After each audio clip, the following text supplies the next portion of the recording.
Om Ajnanatimirandhasya Jnananjanashalakaya Chakshurumilitam Yena Tasmai Shri Gurave Namaha Vanchakalpatarubhyascha Kripasindhusya eva cha Patitanam Pavanebhyo Vaishnavibhyo Namo Jai Shri Krishna Chaitanya Prabhu Nityananda Shri Advaita Gadadhara Srivasadi Gaura Hare Krishna, Krishna Krishna, Hare Hare, Hare Rama, Rama, Rama Hare Hare. Thank you all for joining. It's a pleasure to be here with all of you. Loudly talk. First of all, I would like to thank you all and congratulate for being here as audience to hear this sacred literature, Srimad Bhagavadgita, and of course, I'll also be mentioning about Bhagavatam here and there. First of all, Srimad Bhagavatam also congratulates and acknowledges the importance of audience of such a sacred literature. It says, Shrotavyadini Rajendra Nrinam Santi Sahasrashaha Apashyatam Atmatattvam Griheshu Grhamedhinam. Because in this material world, there are hundreds and thousands of subject matters for hearing, reading, watching. Uh, Everybody is busy. And so, but here one point is brought to our notice. The reciter of Srimad Bhagavatam, Shukadev Goswami, he is congratulating the audience and at the same time he is saying, Apashyatam Atma Tattvam Griheshu Grihamedhinam. Usually we carry on with our lives, not really even thinking or trying to understand what is Atma Tattva. And so that we have to start off with. So what is Atma Tattva? Why is it relevant to us? And Bhagavad Gita is talking about this whole Atma Tattva. So who is this Atma, right? The $1,000,000 question. Everybody asks, yet nobody knows. It always eludes us, and it's not just now. Even from bygone ages, it's not an easy thing to understand. And Lord Krishna also talks about it in the second chapter of Bhagavad Gita. He says, Ashcharyavat pashyati kashchidenam, Ashcharyavat vadati tathaiva chanyah, Ashcharyavat chainam anya shrunoti, Shrutva pyenam vedana chaiva kashchitu. That means some look on this soul, Atma, as amazing. Some describe him as amazing. Some hear of him as amazing, while others, even after hearing about him, are not able to understand him at all. So it's not easy. But now we are here to hear about Bhagavad Gita, which is very special because of all the Vedic literatures, Vedas, Upanishads, Puranas. This Bhagavad Gita, which is also known as Gita Upanishad, was entirely spoken by the Supreme Lord himself. So this sacred sound of Bhagavad Gita is actually non-different from Supreme Lord Sri Krishna. We will see why it is so. So, Shrinmatham Swakatha Krishna Punya Shravana Kirtana Hridyantasto hi abhadrani vidhanoti suhritsatam. When we hear about Sri Krishna, when we hear about his words, what he has spoken, immediately we will feel very happy in the heart, and all the dirty things in the heart will start getting cleansed. So that is the immediate benefit we get by hearing Srimad Bhagavad Gita. So this Srimad Bhagavad Gita is obviously one of the most famous and popular Vedic literatures, and so many acharyas have given their commentary. So we can understand it better. And Shankaracharya himself has composed what is called as Gita Mahatmya. So this Gita Mahatmya glorifies and is showing to the world how great this Srimad Bhagavad Gita is. And so before starting the Srimad Bhagavad Gita, I'll just read out a couple of points from this Gita Mahatmya. composed by none other than Shankaracharya, Adi Shankaracharya. So,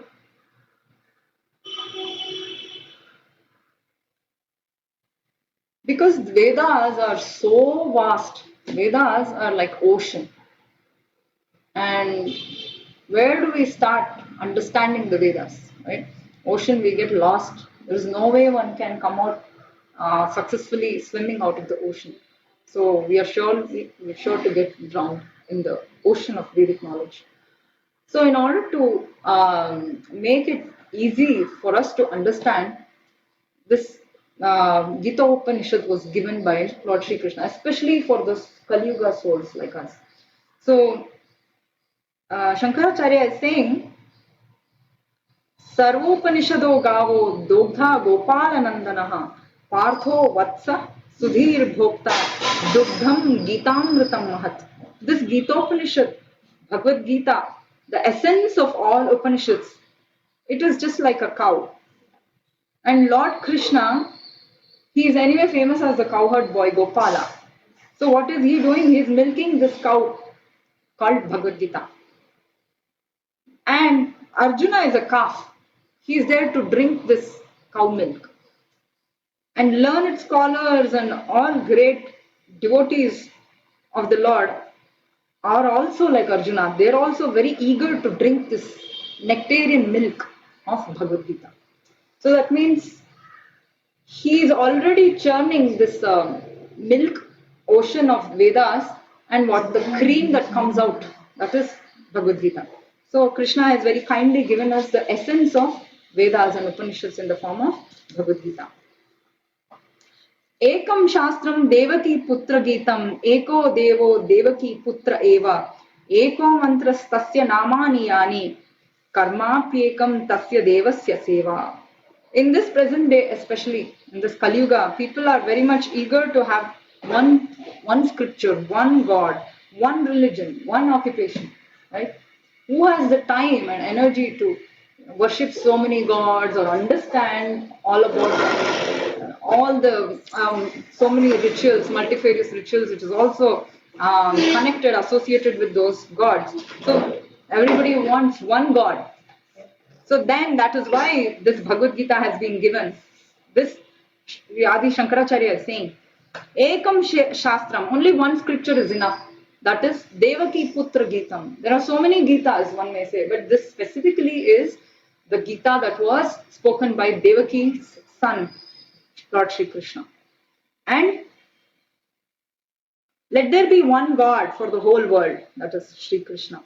Then let there be only one mantra, Namaniyani. Whose Nama? Lord Sri Krishna's Nama. That let that be just one, this mantra. So he's saying, and Karmapi ekam tasya devasya seva. Let there be only one karma. What is that best karma one can do? One karma is serving this Supreme Lord Sri Krishna. This is the verdict of Adi Shankaracharya. So with this note, I think we can start today's session.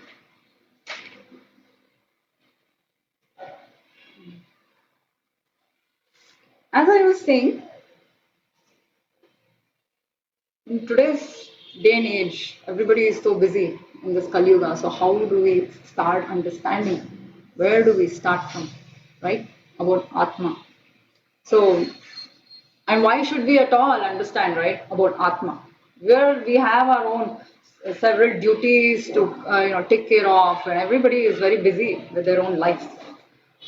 But Bhagavad Gita is saying, wait a minute, it's not that we are doing a favor unto anybody else. We have to do this for our own good. Nate vidus swartha gatim he Vishnu durasaya ye bahirarthamana. Srimad Bhagavatam is saying, Prahlada is saying, we don't know that to attain Lord Vishnu it is for our own benefit. It is our goal. We don't know that. And that is, setting that aside, we are actually running behind all the other external things. Now, why are they saying everything else is external? Only this Atma and our seva to Supreme Lord is what is really that matters to us.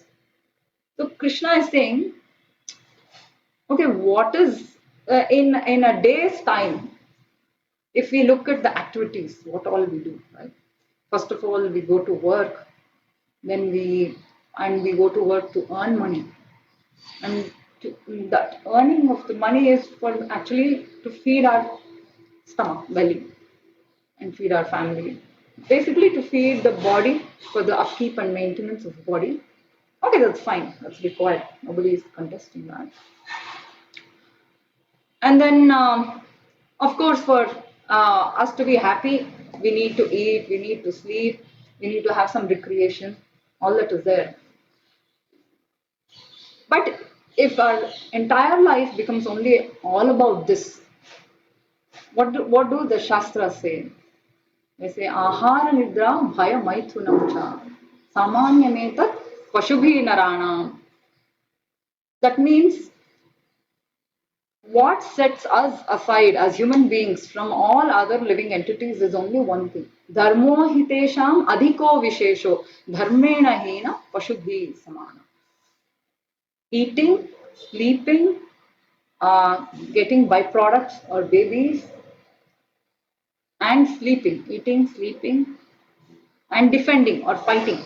These are the four basic principles of life, which is outlined in all Shastras. In any species of life, it could be birds, bees, animals, um, even microbes, they all do these four things. These four principles is common, which is eating. One way or the other, maybe we are sitting in a nice um, home or apartment and we cook really nice delicacies, eat. But the animals are also eating. In whatever way, in whatever form is palatable to them. Animals, all species, eating, sleeping. We are also sleeping maybe on a cozy bed. They are also sleeping in their own nests. Then mating or producing babies, we are doing, they are also doing. Then fighting or defending. We may have sophisticated weapons, and we may be even geared up for world wars. That's okay, but the principle is the same. All the living entities are also fighting, defending. So, what is it that sets us aside? So, all the technological advancement, whatever we are so proud of in today's day and age, everything comes under these four categories, either directly or indirectly to support these four principles. Nothing more than that. But the only thing that sets us aside as human beings is dharmo hitesham adhiko vishesho. To understand dharma, what is dharma? So that is why it is most important. But in Kali Yuga, which is the nature of Kali Yuga, that has become the least important and practically forgotten. And then I'm coming to Atma Gnana, right? So why should we know at all about Atma Gnana? So Krishna is saying, Indriyani paranyahuhu indriyebhya param manaha manasastu para buddhihi yo buddhe paratastu saha. So who are we in this body, right? So when someone asks us the question, who are you? So the immediate response will be like, I'm so and so. I'll say I'm Sowmya. I may say my educational qualification. What am I working? Where am I working? I belong to such and such a family or caste. These are all the identities or designations. But that is all actually connected to our body, really. Right? The name that was given to me was actually at the time of the birth of this body. So even common sense, tells us that anybody, even a small child, will say, "This is my hand. These are my eyes. This is my nose, right? My hands, my body." So that means I am not this body, right? Then who am I? So Krishna is saying, Indriyani Paranyahu. So basically, we are only trying to, if we really try to understand and analyze from morning till evening, we are mostly trying to satisfy our indriyas or senses. So, eyes, nose, tongue, the skin. There are karmendriyas and gnanendriyas. Then there are hands, legs. So basically, the eyes want to see something nice. So we try hard to, make that happen. We want to see nice things. Then we want to hear nice things. Ears want to be satisfied that way. We want to taste nice things. Oh, this is really big, right? Everybody wants to taste nice, palatable delicacies, and so on. So this technically is called Indriya Trupti. So we are trying to satisfy our indriyas, either for seeing, hearing, touching, eating, right? So then, okay, if this is all about indriya trupti, then how are we satisfied? So then Krishna says, next level. First is indriyas, the senses. Next level is indriyebhya param manaha. Next level is manas or mind. So then we feel, the emotions come into play. I may like something, I may not like something, I may feel this is good or this is bad. I may feel happy or I may feel not so happy. So these are all coming from the mind. So mind is higher than the indriyas. It's because indriyas they're just all about eating, seeing, and there is nothing higher to indriyas or senses. The next little higher is mind. At least mind has some emotions.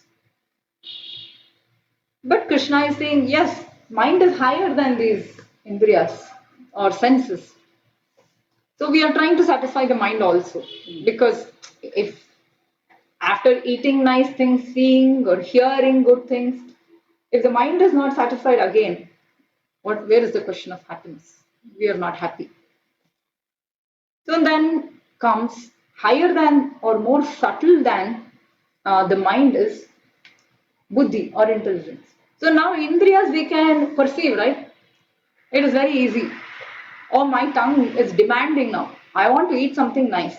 So I'm trying to satisfy my tongue's demands. Then my eyes want to see something nice. So we can directly perceive all this. We don't need any evidence or proof. Right? It is physical. We can directly perceive it. Next comes mind.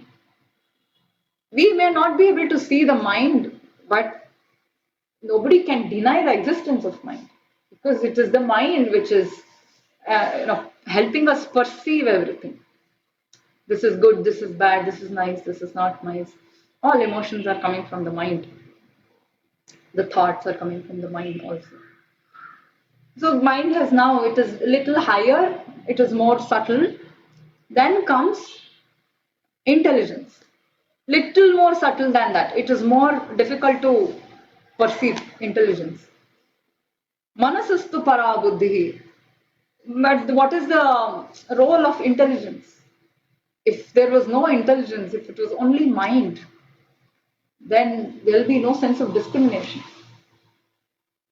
Why should I do this? Why should I not do this? All the reasoning, the rational, everything comes from intelligence. So intelligence is slightly higher. So intelligence is different from the mind. It has a different rational functionality also.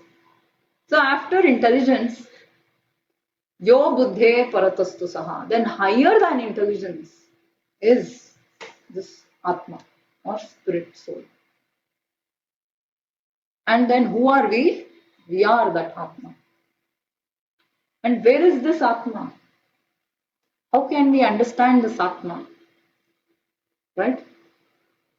We may ask for proof. But everything we can use our intelligence to perceive. Even in the scientific community, not everything can be proven by showing us atomic and particles which are less than an atom, pre-atomic. They cannot be seen. But phalena parichayate, because they are producing a certain effect, we are able to understand, okay, it exists. Atoms are there, electrons are there, right? Subatomic particles. Electrons because when electrons fall from one energy state to another energy state, there is a whole energy released. So scientists are able to show that.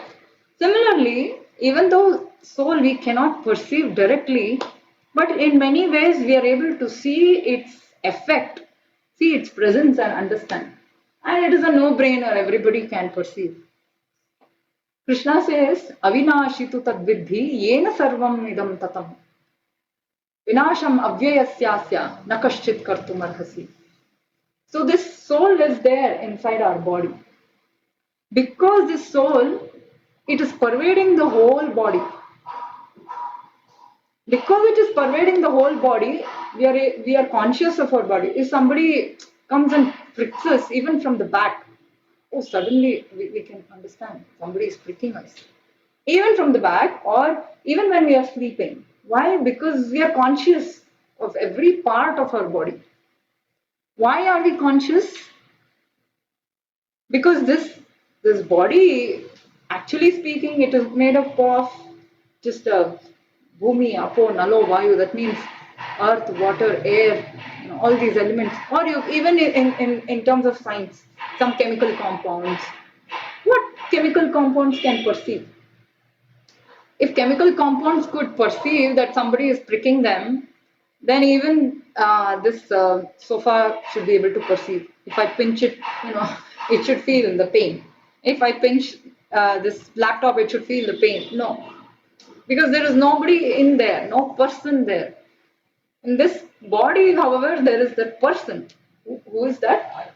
Atma, spirit soul. That is why, because, and this is compared like, how even though sun is there in one place, rays of the sun is spreading throughout the universe or throughout the sky, it's illuminating. And similarly, even though this spirit soul is there in one place in the body, the rays from this soul is spread out throughout the body. That is why throughout the body there is the effect of the soul. That means the consciousness is there. We are conscious of our body. So that is how. Yeah. Then, so this soul is indestructible. Krishna is saying, Vinasham abhyayasyasya nakaschit kartum arhasi. So this soul is completely different from this body.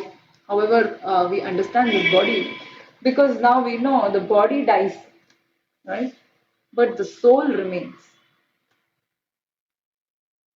If that were not to be the case, then what is the point, right? Of even observing that ceremony, that is all that is done for the Atma who has left the body. And we know that, that way at least that person is continuing to exist. If we were to be just this body, then as soon as this body is dead, we are gone, right? It's very difficult to accept it, right? We all want to live forever. Who doesn't want to live forever? Who doesn't want to be happy? Why do we want to be happy? Nobody asks that question. It is obvious everybody wants to be happy because that is the nature of the soul. And why is it the nature of the soul, right? Anandamayo Bhyasa, that is the nature of the Supreme Lord. He is always Sat Chit Ananda. That is his very nature. He's never unhappy. But we are also tiny parts of the Supreme Lord. As you all can see, I'm quoting so many shlokas, right?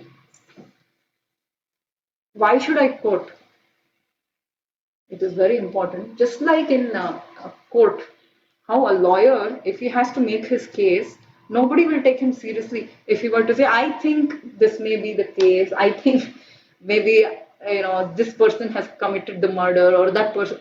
Any claim the lawyer makes, he has to justify, quoting authorities. So my only qualification that I'm sitting in front of you all and speaking this is that I am not changing the words. of Guru, Sadhu and Shastra. Whatever is written in Bhagavad Gita, Srimad Bhagavatam, as presented by Acharyas, I am repeating it. Otherwise, personally, I have no qualification. Who am I? I have not studied all the four Vedas or all the Upanishads and the Puranas. And how can I understand all this? I can only understand because whatever our acharyas have presented and whatever this Bhagavad Gita is saying, I am able to repeat it. If anybody were to make any claim, we should also have some discretion because nowadays just about anybody and everybody they speak. There are public forums, it's all there is free speech, all that is there. But how do we know who is speaking the truth? Right? How do we know? If somebody is repeating the words of the scripture, that is good. That is good enough for us. Because Vedas are called Apaurushaya. Vedas have never been created. It has never come into existence, nor will it ever cease to be. Just like the Supreme Lord, just like all of us, on the battlefield of Kurukshetra, Krishna tells Arjuna, because now Arjuna, he starts lamenting that, oh, I have to kill all these great people, my own gurus, my acharyas, right? My own kinsmen, my own cousins, friends, they're all just on the other side, but they're all my own people. Oh Krishna, you're asking me to kill them? How is it possible? So Krishna is saying, Ashocyan anvashocastvam pragnavadamshcha bhashase. You are lamenting for something which is not worthy of lamenting. Because why? The soul doesn't die. He is always existing. And he's saying, Natvevaham jatunasam natvam neme janadipa nachaiva na bhavishyama sarvevayam atahparam. Never there was a time where me, Krishna is saying, you, Arjuna, and all these people, not just people, all the living entities, we have always existed and will always continue to exist. So don't worry, we are not going to die. It's only the body that has died. Only the body that has died. So, I mean, so far, if anybody has any questions, you can interrupt me. Or if I can go forward. Yeah, go forward. It is little, it is philosophical. It's not little, but this is the basis for understanding everything. So I'm trying to, today's topic I'm trying to delve on Atma Tattva. What is Atma?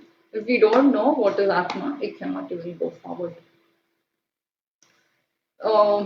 Should I proceed the same? Yeah. Is it okay? Am I not boring? Very interesting. Okay, I hope so. Okay, so what was I saying? So Krishna is saying there never was a time where I did not exist, both past, present, and future. In future also, eternally, we will all continue to exist. He's saying clear, loud, and clear. Now that gives us so much reassurance, right? We are never going to die. We are only going to change bodies. And Krishna says, Mamaivamsho Jiva Loke, Jiva Bhuta Sanatanam. We are all his fragments or parts. Krishna is like the big fire, we are like small sparks of fire. He's saying, they're all my own fragmental portions, Sanatana, eternally so. And that is why, let's say, even if we were to analyze a spark of fire with the big fire, it will be the same. Constitution is the same. But it's just that a spark cannot light up a whole house or burn down a whole forest like the big fire. Spark is tiny. It's in quantity and in its power. So similarly, we are also tiny sparks. But we have the same qualities as the Supreme Lord. That means he's always happy. We should also be always happy. Sat, Chit, Ananda. These are the characteristics of the Supreme Lord. Sat means always existing, right? We just saw, yes, we are always existing. We are never going to die. That's good news. Chit, he is completely full of knowledge. We are also full of knowledge. May not be as much as him, but at least we also are full of knowledge because that is the nature of the soul. Nature of the soul is not to be ignorant. And Satchit Ananda. He's always happy, and we're also. We should be always happy. Then why aren't we happy? Okay, are there anybody here that may claim that no, I'm always happy? But Krishna is saying Dukkhalayam Ashashvatam. We are not always happy. Sometimes we are happy, sometimes we are sad. I'm talking about, see, we have not even perceived that kind of happiness, so we don't even know what is that happiness. That happiness that I'm talking about is unending, unlimited, uninterrupted. So we have never seen that. Unending, uninterrupted. Ananda means you can never be sad. So why are we sad? Sometimes. Many a times. So this material world is created in such a way that Krishna is saying Dukkhalayam Ashashvatam. I'm not saying. He's the creator. When somebody manufactures something and they give a manual along with it. So who knows better than the manufacturer how the system works? So the Supreme Lord is the manufacturer and he's saying this world is Ashashvata. It's not eternal, temporary. That means sometimes it comes into existence, sometimes it's not there. Similarly, even as our bodies, sometimes we are born. The minute we are born, that means there is an expiry date also. When there is a manufacturing date, there is an expiry for everything. And Krishna says that Jatasya hi dhruvam mrityuhu dhruvam janma mritasya cha.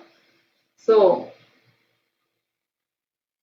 that means, Janma, Mrityu, Jara, Vyadhi, Dukkha, Doshanudarshanam. Nobody can claim they are completely happy because of these reasons. Janma, Mrityu, Jara, Vyadhi. Yeah, we all think that these are all natural, right? Part and parcel of life. But there is so much trouble that goes on there. Krishna is saying, one should learn to see that, oh, this is dukkha. When we understand, then we'll know, okay, then how should I become happy? How should I become happy? Completely happy, fully happy. So that is also said that, bhavesmin klishyamananam avidya kama karma bhihi. Everything is happening because of our ignorance. We don't know who we are. So we don't know that we are the soul. So like I was saying, every day from morning to evening, we are working either to satisfy our senses or the body or the mind or maximum the intelligence. So the intellectuals, they mostly work on the intellectual platform. Who are the intellectuals? Mostly in today's society, they may be the poets, philosophers, scientists. Uh, these are the kind of philosophers, intellectuals. So they are mostly in the intellectual platform, using their intelligence. Then most of us will be either in, using our senses or our mind maximum. Little bit intelligence here and there. If we are always engaged in this, then we are not really taking care of the soul. What about the soul? So a famous example is given that a bird, let's say we put a bird in a golden cage and we are taking care of the cage so nicely. We maintain the cage so nicely. Every day we are dusting it and then maybe getting it repainted and, making it more decorative and beautiful. But nobody is taking care of the bird. The bird is crying for food. But if we are only taking care of the cage and not really feeding the food for the bird is definitely not happy. Same thing with us. The bird is likened to this Atma or the soul which is within our body. It is inside the heart. And this body is like the cage which is holding that soul inside it. And if we are mostly taking care of the body for years and years and all day, but it's the soul that is ultimately not being fed. It's food. What is the food for soul then? Right? That we have answers for everything in Shastra, in Bhagavad Gita, Bhagavatam. There is no dearth there is of knowledge. There is answers for everything. In Bhagavatam, clearly it is said, Shravanam Kirtanam Vishnu, Smaranam Pada Sevanam, Archanam Vandanam Dasyam, Sakhyam Atma Nivedanam. So this is called Navavidha Bhakti.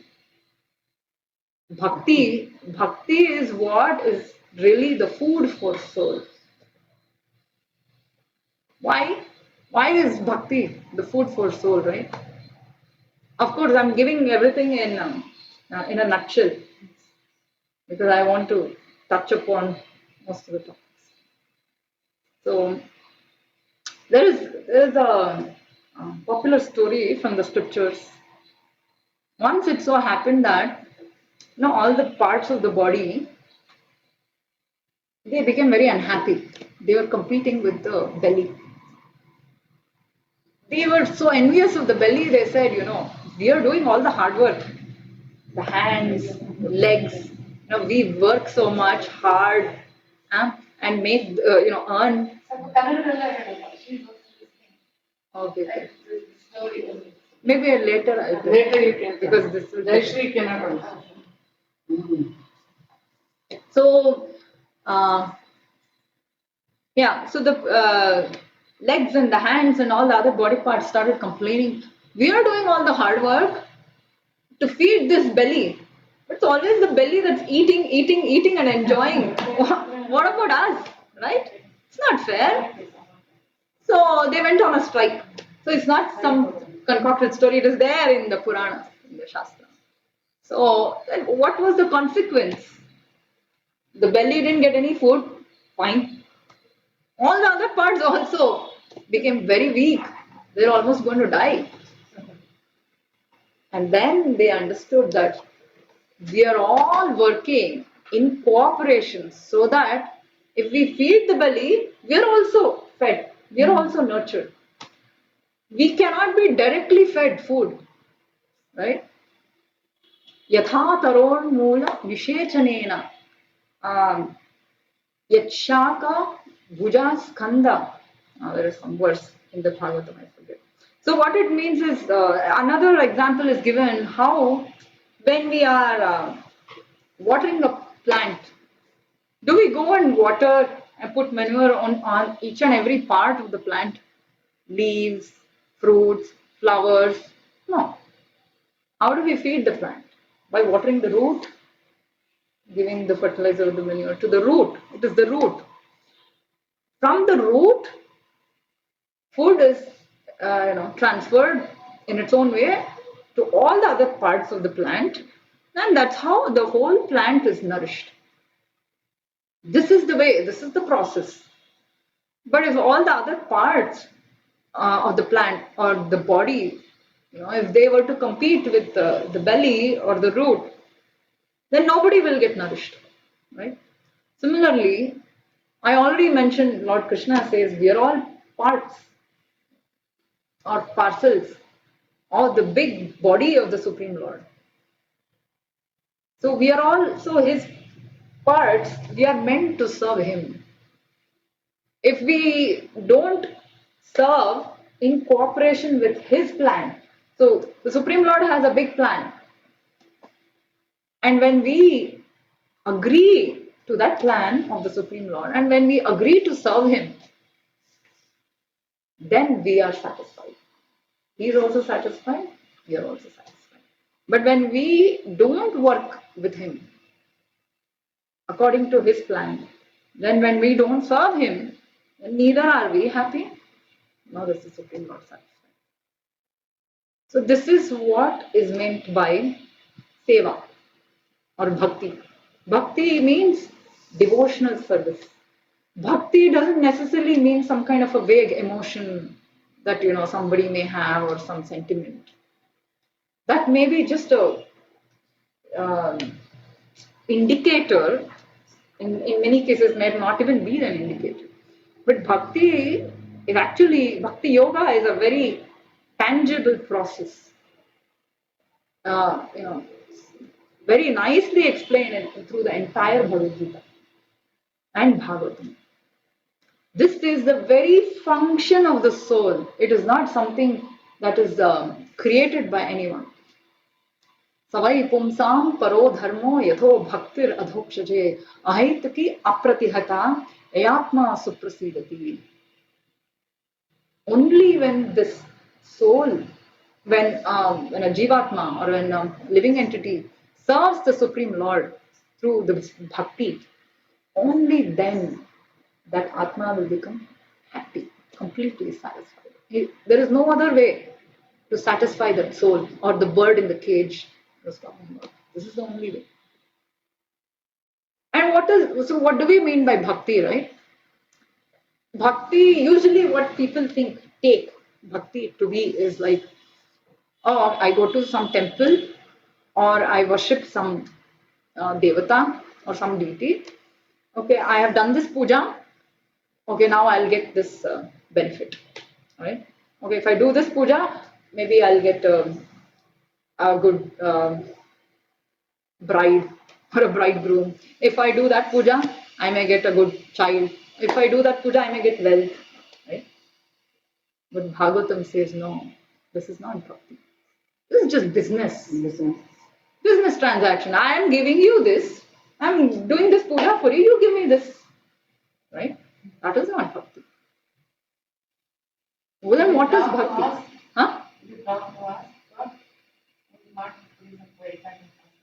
ಅಲ್ಲ wrong ರೈಟ್ದಲ್ಲ ನಾನು ಹೇಳ್ತಿರೋದು. That is not bhakti.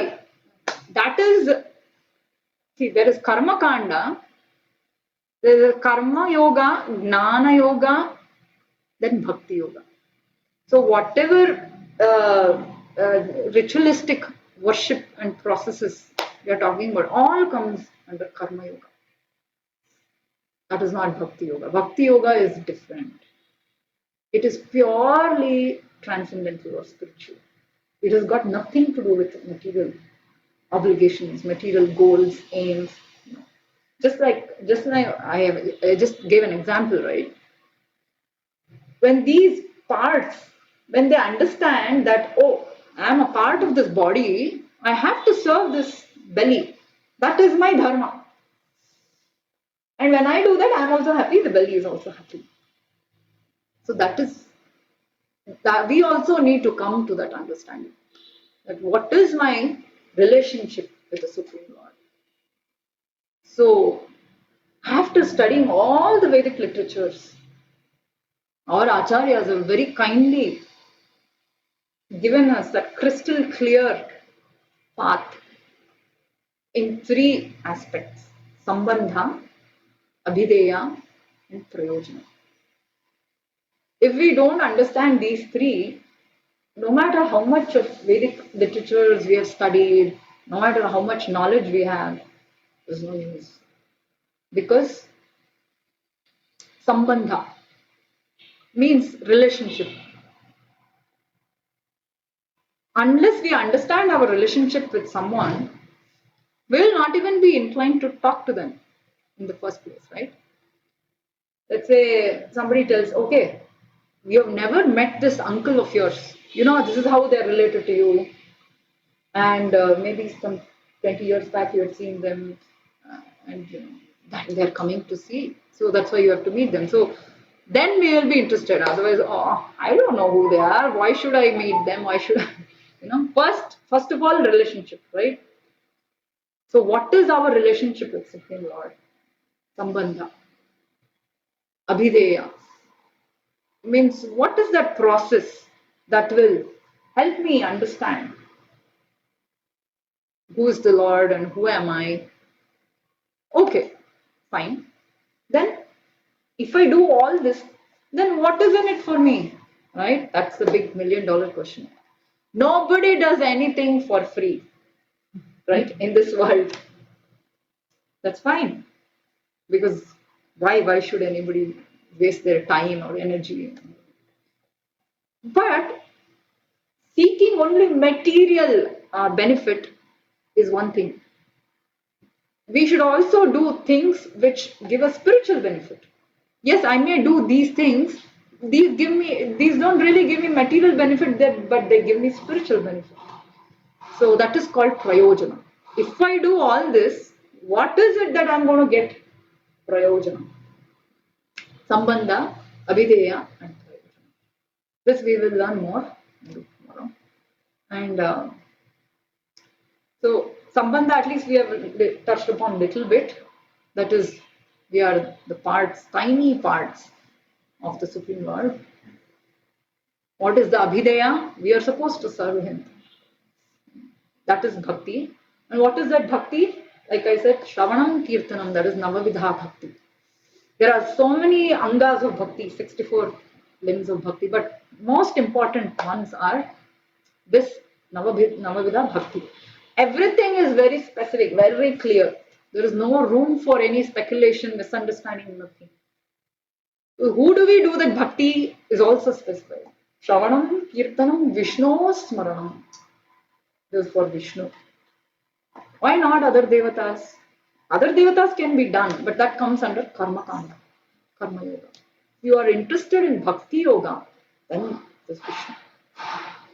So we will talk about this more. ಮೂರು ಹೇಳಿದ್ರೆ ಭಕ್ತಿ ಯೋಗದ ಮುಂಚೆ ಅದನ್ನ ಮಂಡಲ ಮಿಶ್ರರಿಗೂ ಶಂಕರರಿಗೂ ವಾಕ್ಯ ಅಲ್ವಾ? ಜ್ಞಾನ ಯೋಗ ಅಂಡ್ ಕರ್ಮ ಯೋಗ ಅಲ್ವಾ? ಅವ್ರಿಬ್ರು ಅದೇ ತಾನೆ. ಅದೆಲ್ಲ ಮಂಡಲ ಮಿಶ್ರಸ್ ಅವರು ಕರ್ಮಯೋಗ ಮಾಡ್ಕೊಂಡಿದ್ರೆ ಸಾಕು ಅಂತ ಅವ್ರು ಹೇಳ್ತಾರೆ. ಶಂಕರರು ಹೇಳ್ತಾರೆ ಜ್ಞಾನ ಯೋಗನೇ ಮುಖ್ಯ ಅಂತ ಹೇಳ್ತಾರೆ. ನಿಮಗೆ ಅದಂದ್ರೇನು ಅರ್ಥ ಮಾಡ್ಕೊಂಡು ನೀನು ಮಾಡೋದು ಅದಾದ್ಮೇಲೆ ಭಕ್ತಿ ಯೋಗ ಬರ್ತದೆ. ಸೊ ಜಸ್ಟ್ ನಾನು ಚಿಕ್ಕ ಅದೇ ಮಾತಾಡ್ತಾ ಇದ್ವಿ. ಕೊನೆಗೆ ಭಾರತಿ ಹೇಳ್ತಾರೆ, ಯಾರು ಹೃದಯ ಭಾರತಿ ಶಾರದೆ ಹೇಳ್ತಾರೆ, 14 ವಯಸ್ಸು ಹುಡುಗ ನಿನ್ಗೆ ಏನ್ ಗೊತ್ತು ಜ್ಞಾನದ ಬಗ್ಗೆ? ಎಕ್ಸ್ಪೀರಿಯನ್ಸ್ ಇಲ್ವಲ್ಲ, ಎಕ್ಸ್ಪೀರಿಯನ್ಸ್ ಮಾಡ್ಬೇಕು. ಜ್ಞಾನ ಇಲ್ಲದಿದ್ರೆ ಸುಮ್ಮನೆ ದಿನ ಕರ್ಮ ಮಾಡ್ಕೊಂಡು ಅರ್ಥ ಮಾಡ್ಕೊಂಡು ಏನು ಪ್ರಯೋಜನ ಇಲ್ಲ. But the 3 steps what you said were making sense. But ನಾವು ಅದ್ವೈತನಲ್ಲಿ ಏನ್ ಹೇಳ್ತೀವಿ ಅಂತಂದ್ರೆ ವಿ ಸ್ಟಾಪ್ ಬಟ್ ಅದೇನ್ ಮಾಡ್ತಾ ಇದೀವಿ ಅಂತ ಅರ್ಥ ಮಾಡ್ಕೊಂಡಿದ್ರೆ ಸಾಕು, ತಾನಾಗೆ ಭಕ್ತಿ ಬರ್ತದೆ ಅಂತ ಹೇಳಿದ್ವಿ. ನೀವು ಭಕ್ತಿ ಮಾರ್ಗ ನೀವು ಸಪರೇಟ್ ಆಗಿದೆ. ಇಲ್ಲ, I'm talking about Bhagavad-gita. Bhagavad-gita. I'm not talking about any other Siddhanta, but right now I'm only talking about Bhagavad-gita. ಇವರಿಬ್ರದ್ದು ನಾವು ಶೃಂಗೇರಿ ಶಾರದೆ ಬಂದಾಗ ಮಂಡಲ ಮಿಶ್ರ ವರ್ಸಸ್ ಶಂಕರರು ಬಂದಾಗ ಕರ್ಮಕಾಂಡ ವರ್ಸಸ್ ಭಕ್ತಿಕಾಂಡ ಬಂದಾಗ. Correct, but I'll tell you one thing. This karma yoga, first karma yoga irodu process hange. It is called as yoga ladder. Adanna 6th chapter of Bhagavad Gita, Krishna has very nicely explained. Aru rukshor muner yogam karma karanam uchyate. Yoga rudhasya tasyaiva shamah karanam uchyate. So one who is just starting in the ladder of yoga, karma yoga, how do you know, right? Everybody comes with different levels of advancement of consciousness. Everybody is not on the same level. We may have all done little some kind of karma yoga or jnana yoga or bhakti yoga from our previous lives, and we carry it on. So Krishna is saying one who is at the starting of the ladder of karma yoga, for him, because he has so many desires, material desires, for him karma yoga is applicable. But one who has no material desires, he's done with everything. For him, he is at the highest. He can actually do pure bhakti. So that is actually the highest. But the problem in Kali Yuga today, tomorrow I'm going to talk about problems of Kali Yuga. Then we will know from Srimad Bhagavatam. We have to know what is the situation of Kali Yuga, why we are all supposed to follow Kali Yuga Dharma. Whether we belong to Advaita, Vishishtadvaita, Brahma, Madhva Sampradaya, whatever Sampradaya it could be, there is one Yuga Dharma also. Nobody can escape that. Because what was applicable in Dwapar Yuga is not applicable now. What was applicable?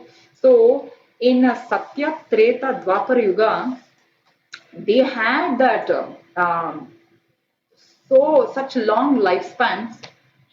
They could, wait till they're done with Karma Yoga, then proceed on to Jnana Yoga, then proceed on to Bhakti Yoga. In Kali Yuga, we don't even know if we will be alive for 60 years, 50 years. Worst times are coming. It's all already predicted in Srimad Bhagavatam. Not that I'm being pessimistic, but we also need to understand what is the reality and act accordingly. But tomorrow we will see what is the Kali Yuga Dharma, and we have to act accordingly. So, according to Kali Yuga Dharma, there is a Harer Nama, Harer Namaiva Kevalam, Kalau Nasti Eva, Nasti Eva Gatiranyatha. This is a shloka from Kali Santarana Upanishad. There is a particular Upanishad for Kali Yuga, how to address this very bewildering age of Kali. So, there is already the process prescribed for Kali Yuga also by none other than Brahma to Narada. So, he is saying in Kali Yuga nothing works. We may do so many yagnas, havanas, homas, pujas, whatever we can do, that's up to us. But it has to be in conjunction with Harinama. Because Harinama is the only medicine for Kali Yuga. Why? Because, when a patient has fever but not so acute fever, the dosage will also be less. And the patient has a very, very high fever, extremely acute condition, the doctor has to give him high dose. So this is the highest dose. So Bhakti Yoga is the highest, but we have no choice in Kali Yuga. We don't have so much time, we don't have so much energy to do all the other elaborate processes. Bhakti Yoga is the most simple, doesn't require any money, any other paraphernalia or resources. At the same time, it's the most sublime. Susukham kartum avyayam. It is very blissful. From the beginning till end is all bliss. It is not like other processes wherein, you have to do so much tapasya, to go to the Himalayas, burn yourself in scorching heat of summer. You have to sit in the midst of fire, or you have to sit in freezing cold ice during the winter. All that is required for tapasya, for jnanis. Who can do all that in Kali Yuga? It's impossible. So who knows better than the Supreme Lord? He knows. He is the creator, he is the Supreme Lord, he is the father of all his children. You think those people used to sit in the fire or whatever to get that concentration? You think? Yes. Krishna says that Bahunam Janmanam Ante Gnanavan Mam Prapadyate Vasudeva Sarvamiti Samahatma Sudurlabha. Their goal is also the same. He's saying, after many lifetimes of all this tapasya. My question is, so people used to stand on one leg and do tapas. So, but because that probably gave them that, concentration or whatever because we are not able to concentrate. Right? Correct. But ultimately the same. About the thing. What I'm saying is, child stands and does. no. What I'm saying is, so we are not able to concentrate. Correct. We are not able to Oh no, concentrate. Dhruva was in Satyayuga. Yeah, he's somebody. See, the overall jnana is first of all. Different yugas. Different yugas, different. Different yuga dharma. So our jnana is first of all. ಯುಗದಲ್ಲಿ ಹರಿನಾಮಯ They came like that. They're born like that. So their mutations are different. Correct, correct. So ours are all different. They're all ordinary human beings, right? We are not able to concentrate. 5 minute mind is all over the place. Exactly. So I'm just thinking, if people do that, like if they really want to concentrate, that 1 minute of concentration, should they stand on their feet? And No, not at all. That's what I'm saying. Bhakti yoga is giving you the highest benefit. At the same time, it is very, very blissful. It doesn't need all that austerity, tapasya. Yeah. So, Yeah, that's what I was saying. that's what I was saying even the other day. The chanting of the holy names of the Supreme Lord Vishnu, Krishna, Narayana is the highest of all dharma. And for one who is doing that, all rules, regulations, everything is, revoked. No more rules and regulations because a parent is very stringent and disciplining the child until it comes to a stage of maturity and understanding. Once the parent understands, this child has already understood. He is able to manage on his own. He doesn't need my discipline anymore. Then he becomes, very much friendly, and he will not discipline him so much with all rules and regulations. This is the whole program of all the Vedic Shastras is to bring us to the Bhakti Yoga platform. Once we come, that's why in Karma Yoga, Gnana Yoga, the lower you go, there are more and more rules and regulations. Karma Yoga, if you chant the mantra little here and there, you'll get a reverse effect. That we don't even know in Kali Yoga because that purity is not there. But there are so many instances in the Shastra. Once they try to do a yajna we get an enemy of Indra. Just because one syllable of the mantra was not chanted properly, a huge demon came. But that demon, he was going to get killed by Indra. He was called Vritrasura. So all these are there. This is in Karma Kanda, Karma Yoga. Strict rules and regulations. But in Bhakti, very easy. Bhakti Yoga also includes jnana. Unless the jnana comes, where is the bhakti there? Bhakti is independent. By doing bhakti parishanubhava viraktiranyatra cha. Bhakti, you have to worship Lord Krishna, and this is what happens. Jnana is required. That is there, but that is also bhakti. Shravanam, kirtanam, Vishnu smaranam. Jnana means when you try to do tapasya, you try to understand the Supreme Lord on your own. That is jnana. But this is part of bhakti. We are taking the authority of sadhus and shastras. It is included, but we are not trying to get jnana on our own. We are only trying to hear. Now we are all hearing. You have some faith that, Lord has already spoken Bhagavad-gita. But jnanis, they go to do tapasya. Right? But their goal is also the same. Dhyanavastita tadgatena manasa pashyanti yam yoginaha. They are doing tapasya for thousands of years just to see that Supreme Lord inside the heart. But we don't have to undergo all that. Just by chanting this. Okay, you mentioned about happiness, Actually, I wanted to share one sentence.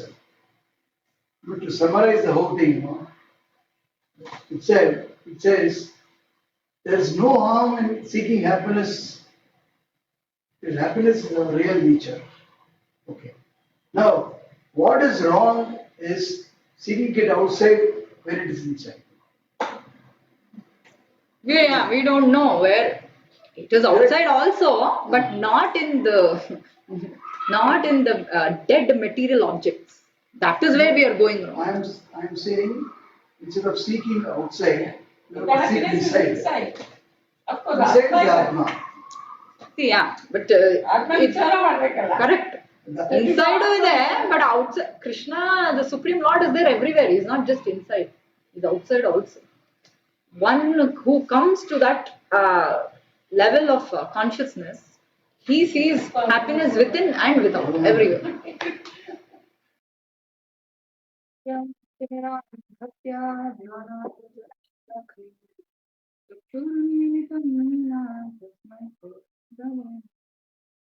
Jai Shri Krishna Chaitanya Prabhu Shri Advaita Gadadhara Shivasati Hare Krishna Hare Krishna Krishna Krishna Hare Hare Rama Hare Rama.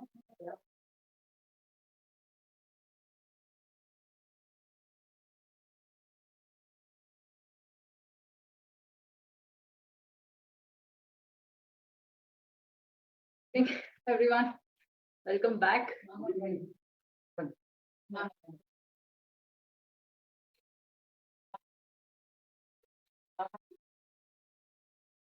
We mostly discussed about Atma Tattva yesterday. What is really the soul, spirit soul? It's not what is actually who we are. We are the spirit souls. And some relevant questions came up about what is the Yuga Dharma, right, for Kali Yuga. So today we can see what is this Kali Yuga really, and what are the characteristics of Kali Yuga and the 4 yugas, and what is the Kali Yuga Dharma.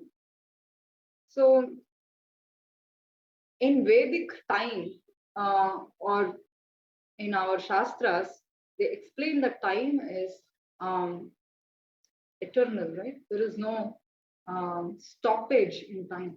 It has been going on, it will continue to go on. So it is more or less a cyclical time. That means it keeps repeating. So there are 4 yugas. So each yuga has a certain number of years and certain kind of characteristics and certain kind of yuga dharma. So what are the 4 yugas? Satya, Treta, Dwapara, and Kali. And after Kali Yuga, again there will be next Satya Yuga, then next Treta, then Dwapara, Kali. So it will go on repeating itself. So, for example, Satya Yuga. Satya Yuga lasts for 1,728,000 years. Yeah. And the average lifespan of people in Satya Yuga is actually 100,000 years, 1 lakh years. Now it may seem fantastic to us, right? But not really. Not Who wants to live like that? No, the lifestyle or the quality of life they had was 100% pure. Everybody was almost 100% happy. So everybody was actually following dharma completely. There was no division of the society even. There were no Brahmana, Kshatriya, Shudra, Vaishya. That came later in Treta Yuga because practically everybody was on a Paramahamsa level. So everybody was very happy. So when dharma is followed completely, when everybody is following dharma, then there will be no question of any problems at all. Nobody will compete with each other. Nobody is envious of each other.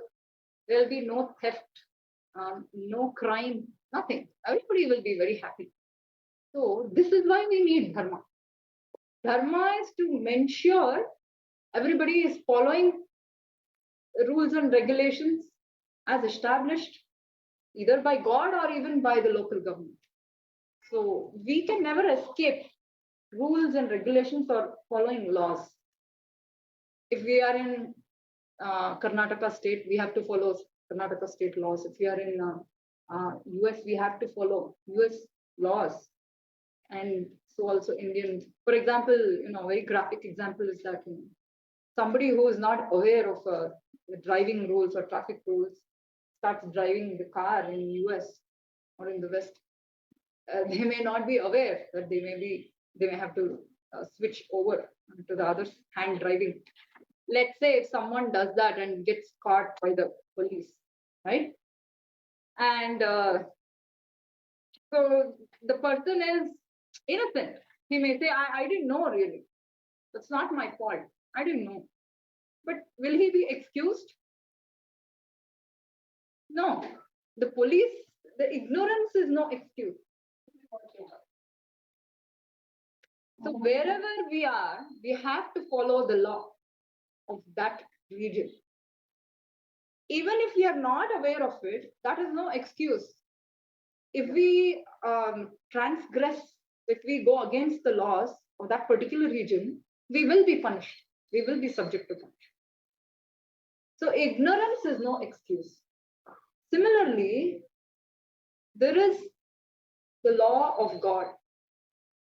Law of God is not local to any region. It is existing everywhere throughout the creation. There is a law of God. Whether we know about it or not, there is a law. And we are being bound by that. We are being subject to the laws, the rules and regulations made by God. It's very easy to understand, right? So when there are local governments, state government, then central government, and so national government everywhere, or maybe even the UN, United Nations also has international laws.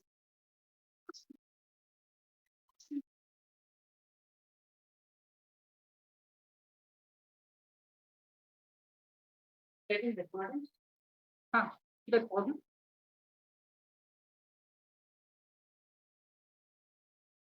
So it is our duty. It is the duty of a citizen to be aware of the laws of that particular region, right? Otherwise, it is considered crime. Similarly, it is the duty of every living being, or at least human beings, to be aware of the laws created by God. Because God is the supreme controller, He is the supreme Lord, and He has created laws. And it is given in Vedic literatures, especially in Manu Samhita. Manu is the word Manu actually is the root of man. There are so many of the English and Latin and Roman words, they have their root in Sanskrit. There are so many such evidences. There's a lot of research done also, which shows that there was Vedic culture prevalent everywhere in the world. So man comes from Manu. So Manu, he is known as the father of mankind. It is from Manu human beings have come about. So Manu gives laws for human beings, what we have to follow, what should we do, what we should not do. So it is called as Manu Samhita. Of course, in today's Kali Yuga, due to so many influences, bad influences, we have practically lost knowledge and tradition. So basically, I was talking about the 4 yugas, Satya, Treta, Dwapara, and Kali. So, and after Kali Yuga, again Satya, Treta, Dwapara, next Kali continues. This goes on and on and on. So how long does it go on and on? In one day of Brahma, there are 1,000 such yuga cycles. In 12 hours of Brahma. See, this may be fantastic for us because we have not heard of such things, we have not contemplated. But the thing is, this is actually in line with theory of relativity. Relative time means this. Brahma also lives for 100 years. We also live for 100 years. But Brahma's 100 years is different. Brahma's 1 second, many thousands of yugas would have passed here in Earth, on Earth. This is all relative time. So, Some question. So in Ramayana, how many years is that Treta Yuga? Treta Yuga. How many? What is the lifespan? Lifespan. So every yuga, every yuga has its own characteristics. So in Satya Yuga, average lifespan of people was 100,000 years. And in Treta Yuga, average lifespan was 10,000 years. It may have been little higher for some people in Treta Yuga, little lower, but average, that was average. Then next was Dwapar Yuga, average lifespan was 1,000 years. As it approaches the next lower Yuga, so even in Dwapar Yuga, towards the end of Dwapar Yuga, Lord Krishna, Arjuna, Lord Krishna was on earth for almost 120 years. That was toward the end of Dwapar Yuga, because in Kali Yuga, the average lifespan is 100 years. Now we have already come down. 100 average is no more. I mean, in the sense, no more highest. We are going, it's reducing by the day. All this information is given in detail in the Srimad Bhagavatam, especially the 12th canto. 12th canto is all about symptoms of Kali Yuga. And this is all not at all mythology. It's 100% true. And we can actually present so many evidences. So, and in the Srimad Bhagavatam it says, for example, what are the characteristics in, what are the qualities that are changing, right, over yugas, especially in Kali Yuga. Tataschanudinam dharmaha satyam shaucham kshamadaya kalena balina rajan nangshanti ayur balam smriti. So every passing day, religion or dharma, then satya, truthfulness, cleanliness, tolerance, mercy, duration of life, physical bodily strength, memory, all this is going down every passing day. And we have actually seen it ourselves practically. Our great grandfathers lived longer, grandfathers lived little lesser, fathers even lesser, we ourselves definitely lesser. And we are seeing that it's coming to pass. And all this is because it is all directly proportional to dharma. When dharma is followed at its peak in Satyuga, their bodily strength, their memory, their lifespan, everything was very, very high. Their beauty also. We don't even know actually how beautiful they were. We can't even imagine. Now, our beauty, our bodily strength, our memory, all these, it's all very relative. Now, even among ourselves, we find someone to be very intelligent, someone to be have a lot of memory, but it's all very relative. Because again, Bhagavatam says, Prayena alpayusha sabhya kalavasmin yuge jana manda sumandamataya manda bhagya hi upadhita. So this is why we need to refer to Shastra. Because we may be in our own small relative world. We may be happy with our own relative truth. But Shastra actually points out what is really true, what is really not true. So in Kali Yuga, what I just quoted, that shloka from Bhagavatam, it says, Alpayusha. Of course, people are very, very short-lived. To the extent that in Kali Yuga, the longevity will come up to 30 to 35 years. If somebody is 30 or 32 years, they'll be considered old. You're already seeing that to some extent. How by 30, 40 years, bodily strength, and there's so much of, you can say, wrinkles or gray hair or digestive power, everything is coming down. So, and even memory is decreasing. One funny thing is, because of advancement in technology, the more the memories of our computers and laptops and phones are increasing, our memory is decreasing. It is practical. Because we don't use our memory so much, or intelligence, and the intelligence or memory of the computer, we are depending on that so much. It is very much evident because earlier, hundreds of years back, especially in the previous yugas, boys in Gurukula, they would have all 4 Vedas entirely memorized. Now even one Veda can't be memorized. It's not easy at all. So that is why by the end of Dwapar Yuga, the avatar of Supreme Lord Sri Hari comes as Vedavyasa. Veda Vyasa, what does he do? Vyasa means to divide. Samasa means to combine. So Vyasa does, what he does is he divides the Veda, that one original Veda, into 4. Because of the problems of upcoming Kali Yuga. Because we have very less memory, short memory and all this. So that's why he divides it into 4. That way at least, one of the 4 Vedas can be learned, if not the entire Veda.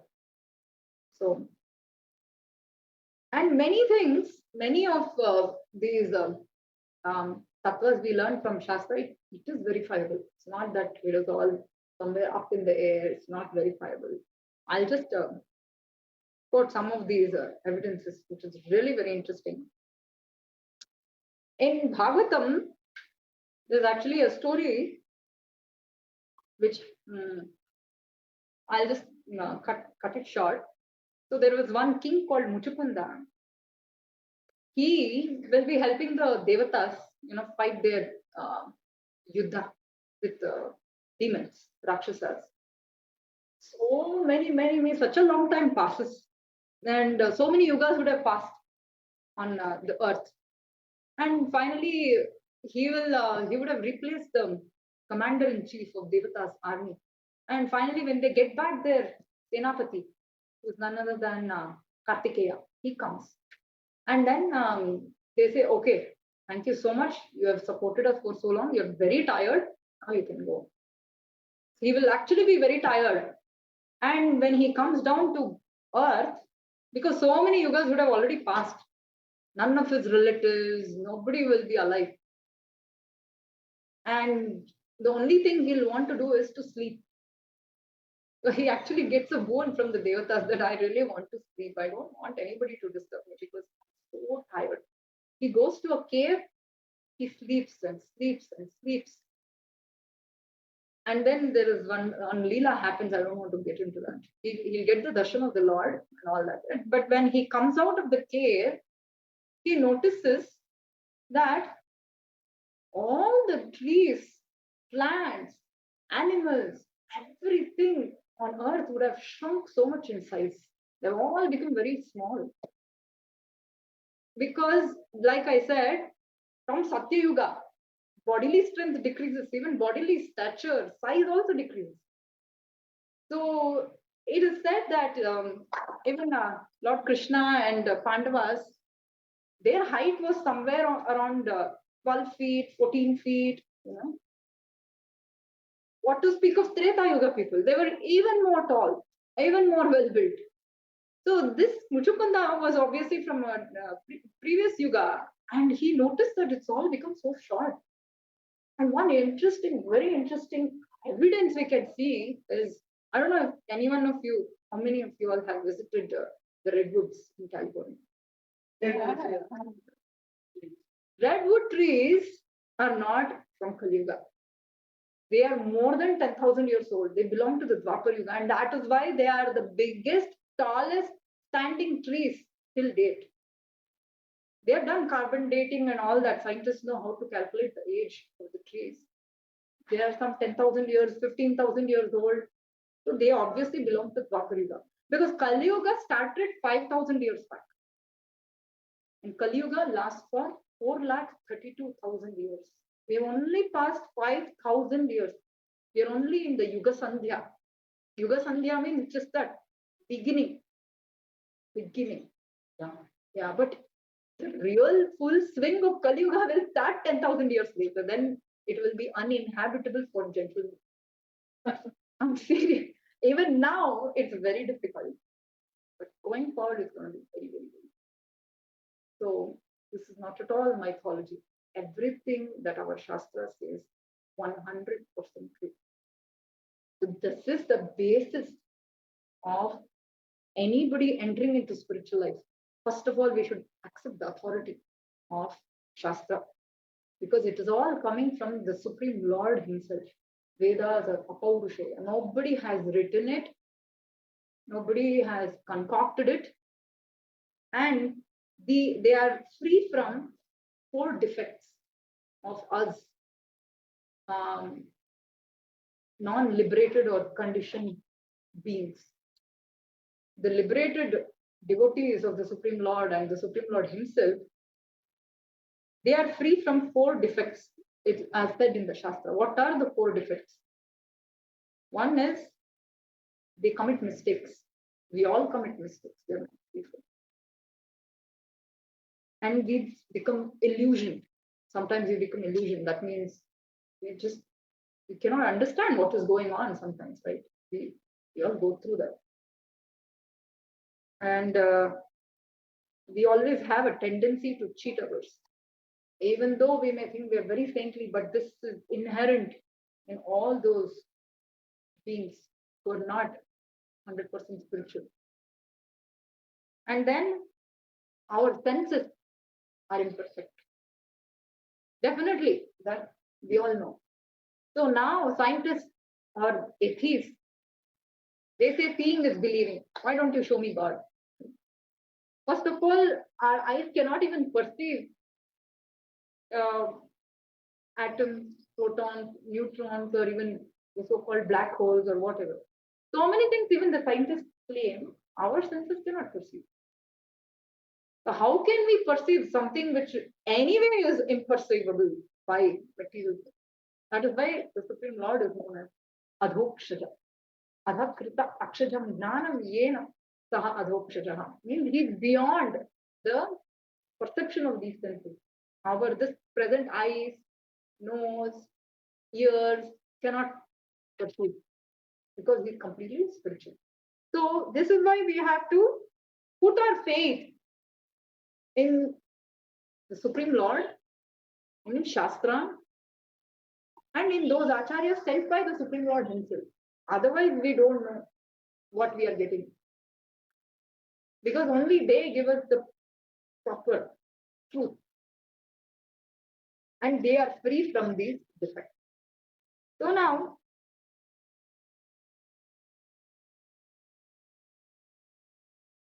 what about the Yuga Dharma, right? So there is again a shloka for that in the Bhagavatam. Krite yat dhyayato Vishnu tretayam yajato matai daparyam paricharyayam kalau tad harike. So you're all talking about, yesterday you brought up the point, how can we do the meditation and tapasya? It's practically impossible, unheard of in this age. So the Supreme Lord knows that very well. It's not possible. Because one, our own bodily strength has reduced so much. And as I quoted the shloka from Bhagavatam, it says, Manda Sumanda Matayo. We are actually, our brains are very dull. One may think, no, we have advanced so much in technology and everything, but this technology, all this is, this kind of knowledge is in Rajoguna and Tamoguna. But if we have to access the spiritual knowledge, we need to come to Sattva.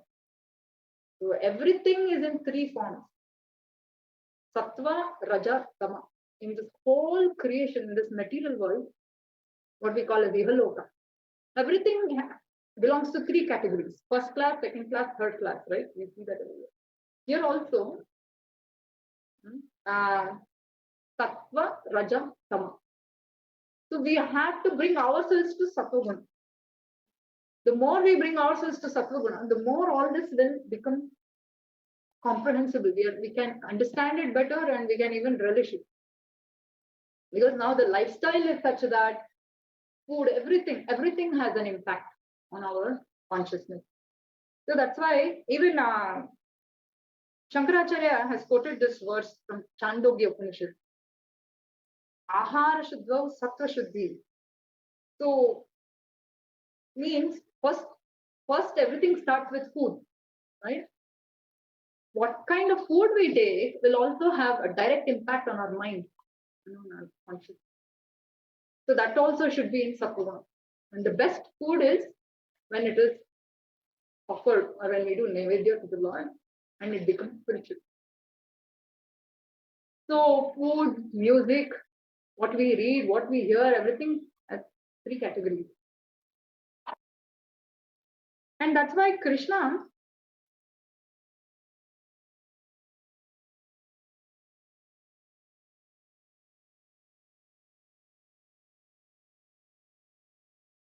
So how will one know all these things, right? How do we know? Who do we hear it from? How do we understand?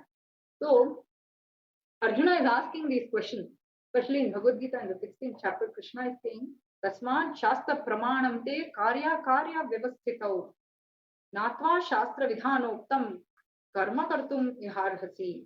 So we should understand what is our duty and what is not duty, what is dharma and what is not dharma according to Shastra. And after knowing all this, what should be done, what should not be done, we should act accordingly. Then gradually we'll come to Sattva. Because especially in Kali Yuga, because of lack of knowledge, what is happening is everybody concocts their own dharma. They, usually people think, okay, this is what I like to do. This is what is my calling in life, so I'll do it. What is wrong? That is the case. If everybody were to think, I can do whatever I like. Somebody who is in Tamoguna, he may like to kill someone. That is his liking. That is his guna. Then that's a great harm. So how will we know? We will know only when there is a higher authority. That is why we have to follow Shastra. Because Shastras tell, do this, don't do this. Do this, don't do this. And Krishna says, everybody has some kind of faith. It's not that only people who believe in God have. Even atheists have some faith. Why do I say that? Even to say that I don't believe in God, that is also faith. That means he has faith that there is no God. That is blind faith. A reasonable atheist will say that I don't know whether there is God. Okay, that's fine, reasonable. At the same token, I don't know whether there is no God also. That is also, right, reasonable. But if someone says, no, there is no God, how does he know? He cannot prove that there is God. Okay. He cannot prove that there is no God either. So that is also faith. We all have some kind of faith. But it's best to have faith according to Shastra. Because then we will be guided properly. Otherwise, we'll be misguided. So that is why Shastras have given dharma for each yuga, right? Kriteya dhyayato Vishnu. So the yuga dharma for people of Satya Yuga was dhyana, meditation on Vishnu. Because they had such mind control. They were all very peaceful. There was no such tension going to work and so many assignments, projects. So much tension in Kali Yuga. That's why in the shloka it says, Mandabhagya hi upadhrita. In Kali Yuga, people are unlucky. Most of the times things don't go according to our plan. Right? That is called unlucky. Upadhrita means what? Always tension. Just something or the other is always tense. This is the characteristic of people of Kali Yuga. So that is why, how can we do dhyana? When we don't even, our mind should first of all be peaceful. Otherwise, no question of prashanta manasam yenam yoginam sukham uttamam. Mind should become prashanta. It's not at all easy in this Kali Yuga. Secondly, can we sit and do tapasya for years together without food, water? No chance. And they had to go to the forest and do. Where are the forests? Hardly any forest. Even if we may find some forest, we may not be afraid of the animals, but we will be more afraid of the thieves and muggers. So the Supreme Lord knows how the Kali Yuga is, what is good for us, what is practical for us. Okay. Even what to speak of Kali Yuga, even in Dwapar Yuga, Arjuna, who directly was with the Supreme Lord Shri Krishna, he said, Chanchalam hi mana Krishna pramati balavadridam. Oh Krishna, I can't control this mind. It's too chanchala, too restless. That is the nature of the mind, definitely. When Arjuna said that, can we say we are higher than Arjuna? No chance. So, That kind of a tapasya or meditation or dhyana in Kali Yuga is not possible. Next, moving on to Treta Yuga. So when in Satyuga there was 100% dharma was being followed. That means it is represented by 4 legs of dharma, the bull. Dharma is represented by a bull, Rishabha. So what are the 4 pillars of dharma? Satyam, Shaucham, Daya, Tapasya. These are the 4 pillars. And in each yuga, one of these pillars was getting corroded, was going away. So in Treta Yuga, now dharma was standing on 3 legs. 75% of the people were following. Because there was 25% who are not following dharma, that means that was the criminal population. There was a requirement for some police or justice How should did be the implemented. transition happen from Satya Yuga? It is all gradual. So the criminal mind also started.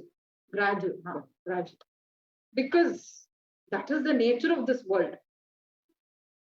We have to do sadhana to attain the Supreme Lord, to attain the spiritual consciousness.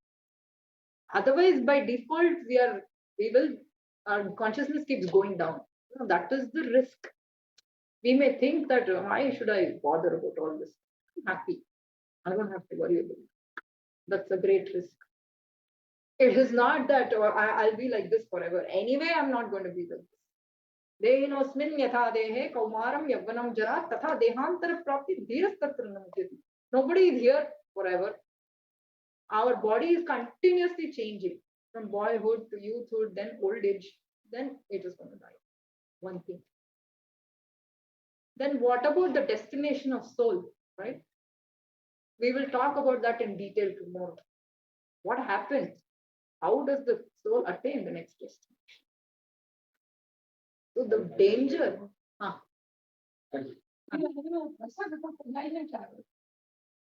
Nandu agoytu. 5:30 ಮುಗಿಸ್ಬಿಡ್ತೇನೆ.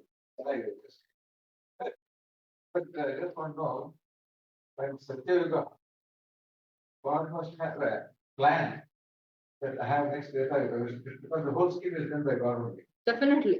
including Kali Yuga. I think he is the planner. What is most amazing is how from Kali Yuga, the end of Kali Yuga, right? People are no more humans. They're all animals, beasts.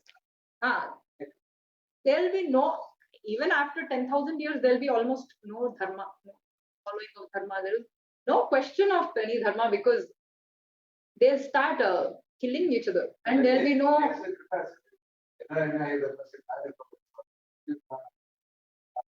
Yes. He will be coming in Kali Yuga, yes, no? He has come. He has come in various ways. But in Kali Yuga, he comes in a covered form. That also comes in Bhagavatam. Krishna Varnam Tvisha Akrishnam Sango Pangastra Parshadam Yagnai Sankirtana Prayar Yajantihi Sumedhasa. Intelligent are those people who take to this Kali Yuga Dharma in Kali Yuga, which is that Nam Sankirtana. Yagnai Sankirtana Prayar. Every corner, every scripture, every acharya has said that. It is not that. Yeah, and Prahlada also says that. He says you are called as Tri Yuga. When Lord Narasimha comes, he says you are known as Tri Yuga because in all the other 3 yugas, he comes, asserts himself as a Supreme Lord. Krishna came, Rama came.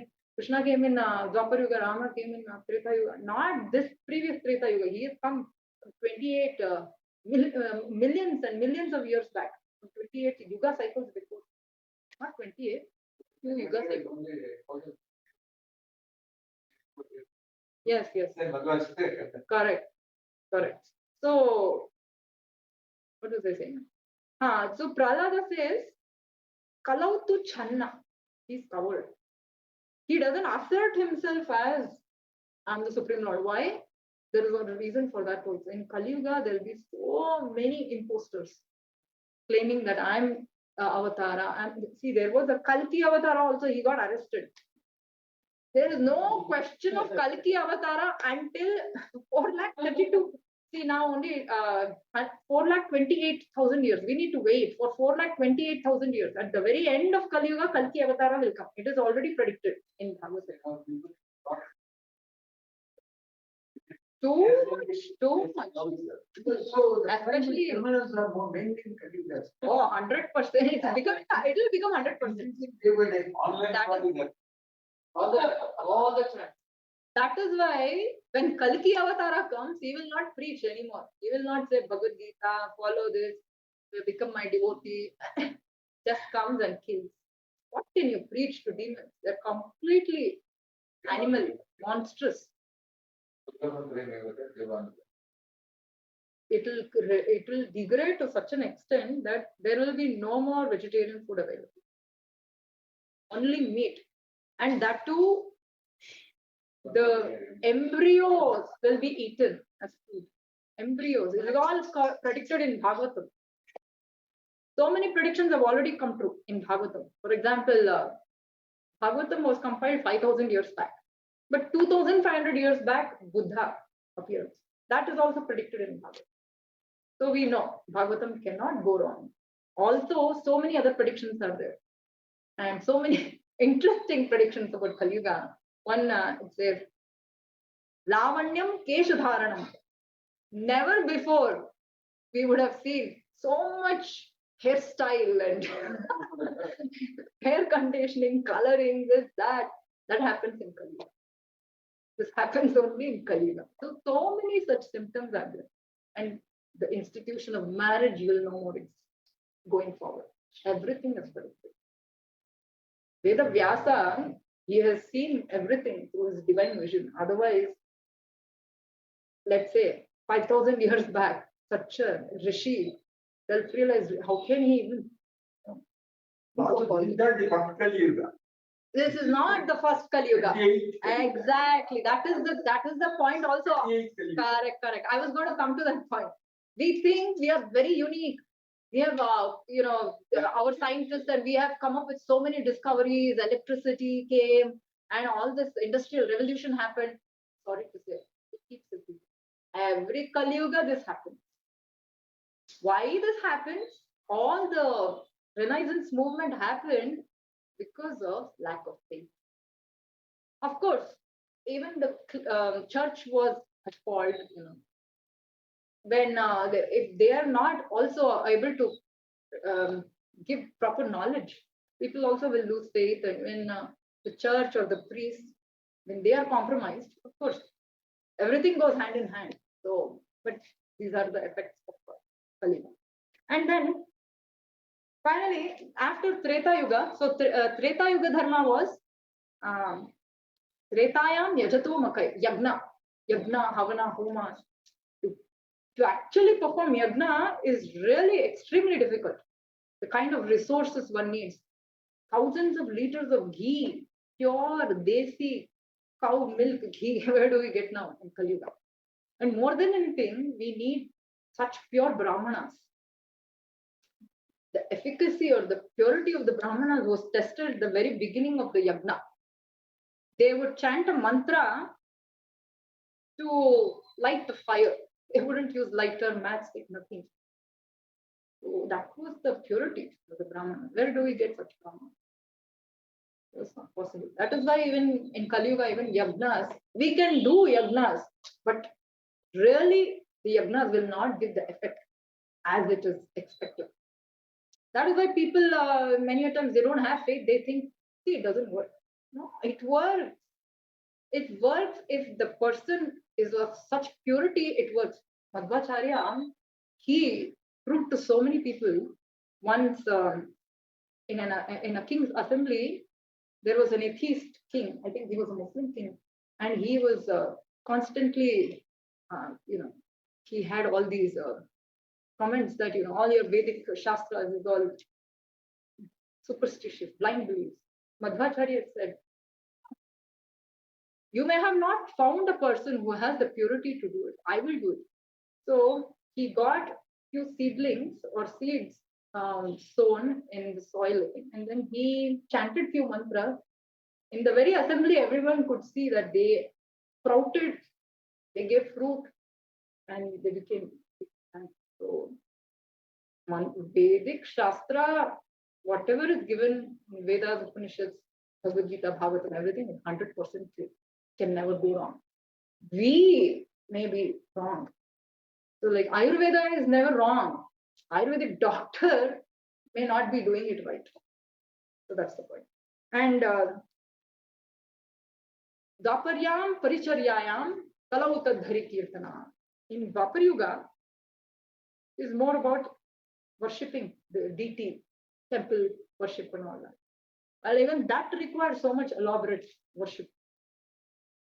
If we were to really follow all that rules and regulations for that, it's very difficult. So this was the Yuga Dharma. Everybody had to do it.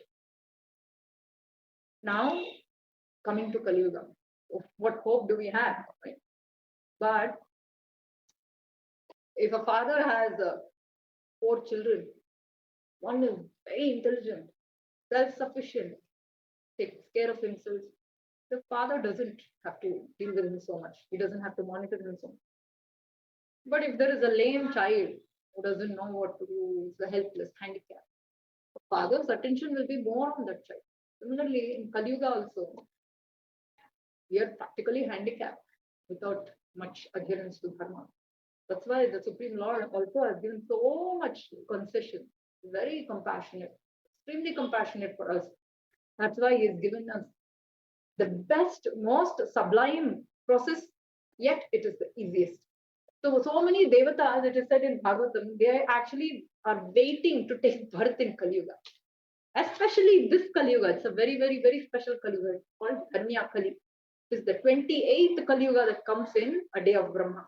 Why? Because Supreme Lord Sri Krishna himself came just before this. So we have so much more mercy. So in Kalautad Hari Kirtana, Harinama Kirtan, Harinama Sankirtan, that is the Kali Yuga karma. Harer Nama, Hamarer Nama, Eva Kevalam, Kalo, Nasti Eva, Nasti Eva Gatirameta. 3 times, everywhere, in every nook and corner of Shastras, Purandradasa and all the Acharyas, Tukaram, Annamacharya, Tulsidas, how many? They all, it was, especially around that period, 15th, 16th century AD, that is when Sri Chaitanya Mahaprabhu appeared. It is actually he is the father of this Nam Sankirtan. It is he who actually practically demonstrated to the world how we should do this.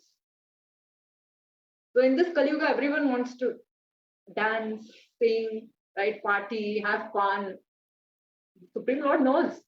And accordingly, he actually has given this process also. That is why Nam Sankirtan, it is done together. Sankirtan. It's not just one person doing. One person, okay, we have to do our own sadhana, but when we come together and do this Nam Kirtan, that is Sankirtan. That is actually the leader. Okay, I think I'll stop here today. Satya, Shama, Dama, Titiksha. What is a Brahmana? That's a question. Arjava, Gnanam, Vignanam, Astikyam, Brahma Karma, Svabhavajam. These are the qualities of Brahmana. So what does this mean? Brahmana is completely peaceful, he is truthful, non-violent, and most importantly, he is Astikya means he has complete faith in the Lord. So much faith that he doesn't even save any money for next day. He knows that the Supreme Lord is there to take care of my maintenance. He never saves money. If he saves money, then he's not a Brahmana. Correct. Whatever he gets, yajan, yajan, patan, patan, dana, pratigraha. These are the karma of Brahmana. He does yagna himself. He makes others do yagna. He studies the Vedic scripture Shastra. He teaches. He teaches himself and he learns himself also. He is always studying Shastra. Yajan, Yajan, Yajan, Patan, Patan, Dana. He gives Dana also. If he has any little extra, he gives it away. He doesn't want to hold on to anything. That is Dana. Pratigraha. He accepts Dana. So, he never accepts any salary. Even if he does some havana, puja, homa, whatever the yajamana or whoever is performing, they will give him whatever they give, he accepts. It's not that he demands, oh, you have to give me this much money. No, then that is not Brahmana. So Brahmana can never be a salaried employee. That is the point. Because he has complete faith that the Lord is maintaining him. ಇವತ್ತಿಂದ ಇವತ್ತಿಗೆ ನಾಳೆ ನಾಳೆಗೆ ಅಷ್ಟೇ ಅದು ಬ್ರಾಹ್ಮಣ ಎಲ್ಲದ್ರದ್ದು description ಇದೆ ಇವಾಗೆಲ್ಲ ಬರುತ್ತೆ ಬ್ರಾಹ್ಮಣರು ಇದು ಕೇಳ್ತಾರೆ ಅದು ಕೇಳ್ತಾರೆ ಪ್ಯಾಕೆಟ್ ಇಷ್ಟು ಕೊಡಿ ಅದು then you can understand that is only brahmana by birth. So shudra, human civilization starts from being shudra, then vaishya, then kshatriya, then brahmana. So this we can find in all parts of the world. It is a matter of consciousness. So only if you are a true Brahmin, you can attain salvation. Yes, one has to come to that level of consciousness. So none of us are Brahmins. consciousness. None of us are Brahmins because we are not following any of that stuff. We have to I'm first not start talking following. about you. No, but that's true. We are all earning a living. We are all doing. So that is the way. See, that is how far we have come away from Vedic. So one may ask, oh, what about all the other religions, right? Nobody is saying other religions are wrong or anything. But one has to come to this point of this consciousness. You don't have to be born in Hindu dharma or Hindu family. But if you have to be a Christian, if you have to access God, you have to have that consciousness of a Brahmana. Krishna says in Bhagavad-gita, in many places he says, Brahma bhuta prasannatma na shochati na kamshati samah sarveshu bhuteshu madbhaktim labhate param. He is talking about the qualification who can attain parabhakti, not what I am doing or what we are probably doing is sadhana bhakti. This bhakti, sadhana bhakti, after we do this sadhana bhakti, we come to that point of Brahma Bhuta platform. That is just an entrance. What is that Brahma Bhuta platform? That is the platform in which we have come to the understanding that we have come to the spiritual platform. Understanding that I am not this body, I am the spirit soul. I have realized that Aham Brahmasmi. Adu, that is the first step in spiritual life. But Krishna is saying, first after you come to that point, so what are the characteristics of such a person, right? He is saying, he is prasannatma, he is completely blissful. Na shochati, na kamshati. He is no more hankering of something that he doesn't have. He is no more lamenting that, oh, I don't have this, I have lost it. No hankering, no lamentation, and he is completely satisfied, peaceful. Then, samah sarveshu bhuteshu. He is equally disposed towards all living entities. Not that only human, I take care of humans and I slaughter the cow. No. One has to come to this point. You can follow any religion. If you can come to this point, and you should know God. Who is God? How does He look? How can I attain Him?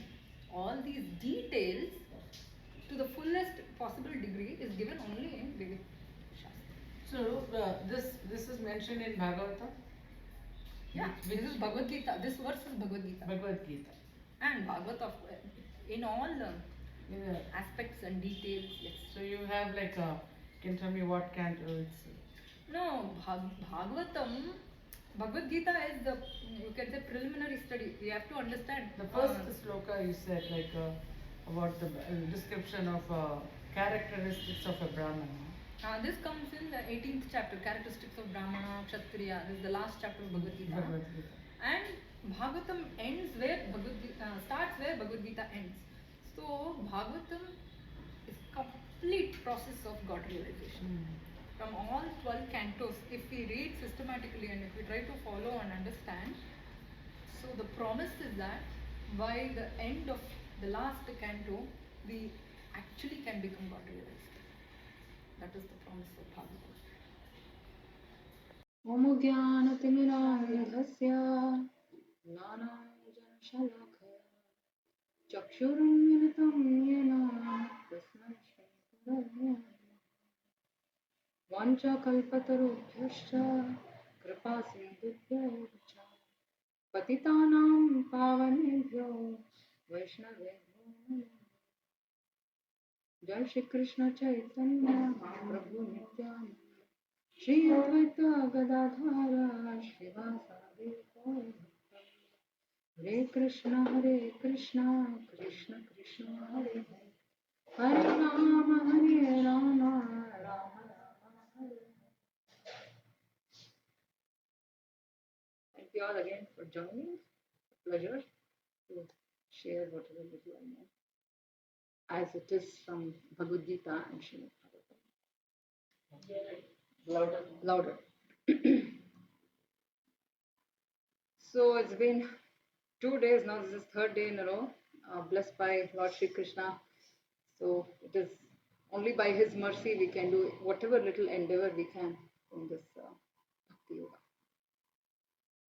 But even the smallest or the tiniest endeavor in Bhakti Yoga is incomparable to any other paths of Dharma, as it is eulogized by Krishna himself in Bhagavad Gita. In the second chapter, he says, Neha Bhikramanashosti Satyavayo na vidyate Swalpamapi asya dharmasya trayate mahato bhayat. Even the slightest endeavor or advancement in this Bhakti Yoga can save one from the greatest danger. So, the kind of benefit we get, it is something that even we cannot estimate. So having said that, as we spoke about the three main aspects of knowledge, Sambandha, Abhideya and Prayojana. So anybody who goes through all of Vedic literature, Bhagavatam, Bhagavad Gita and everything, so they have to understand three main tattvas. Sambandha, who am I? What is my relationship with the Lord? Abhideya, what should I do? What is the sadhana or the process do I need to do to understand this? And then if I do that, Prayojana, what do I get? What is that highest benefit that I get? So, in order to understand that, we need to first of all understand, we spoke little about who we are. We are not this body, we are Atma, Jivatma. And then many of you had this questions, right? So many questions are there that, so if we are Jivatma, if we are spiritual beings, then why are we here, right? Why are we here? Why are we in this material body? And why do we change bodies from one body to another? Yes, Jivatma is definitely spiritual. There is no question. Jivatma will never even touch anything material. Asangohi ayam purushaha is said about this Jivatma.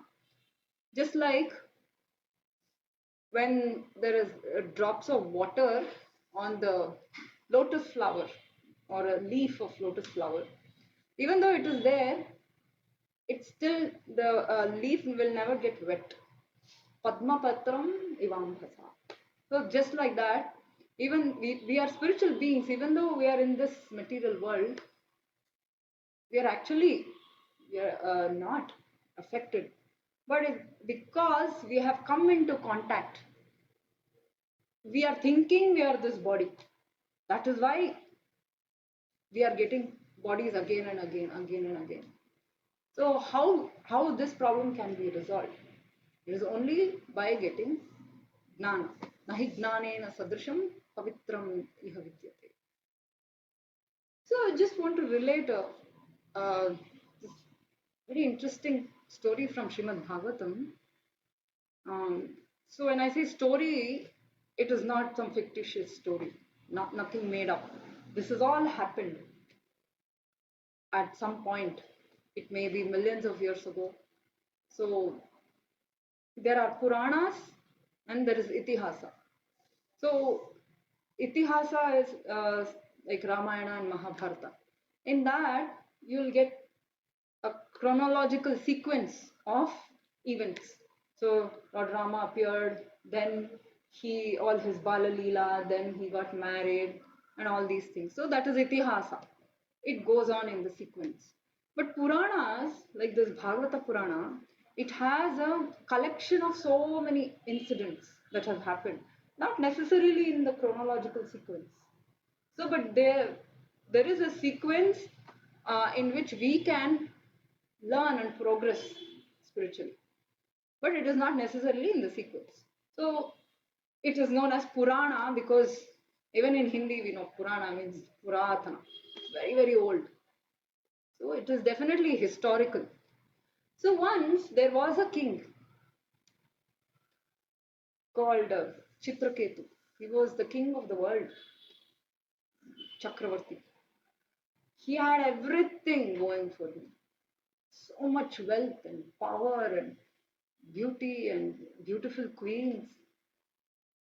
And but there was one problem. He had no offspring. Especially being the Chakravarti of the world, he wanted someone to take over him as the king. So he thought, okay, maybe not from this wife, let me marry. He married again and again and again. We may have all thought Lord Krishna had the highest number of wives, but we are mistaken. Lord Krishna had 16,108 wives, but this Chitraketu Maharaj had 1 lakh wives. 1 lakh. Still, he could not get a son. So that is the will of providence. We can do whatever we may want to. We can never change what is written in our fate or what is the will of the Lord. Only if the Supreme Lord wants, he can change. That's why our Shastras say, uh, whatever is written in our fate will anyway happen, right? How much happiness we are going to get and how much misery we are going to get is all fixed. So then why bother about it? सुखम ऐन्द्रियकम दैत्यात् देहयोगेन देहिनाम सर्वत्र लभते दैवात् यथा दुःखम अयत्नतः. So what the Shastras are telling us is, come on, you should be more smart.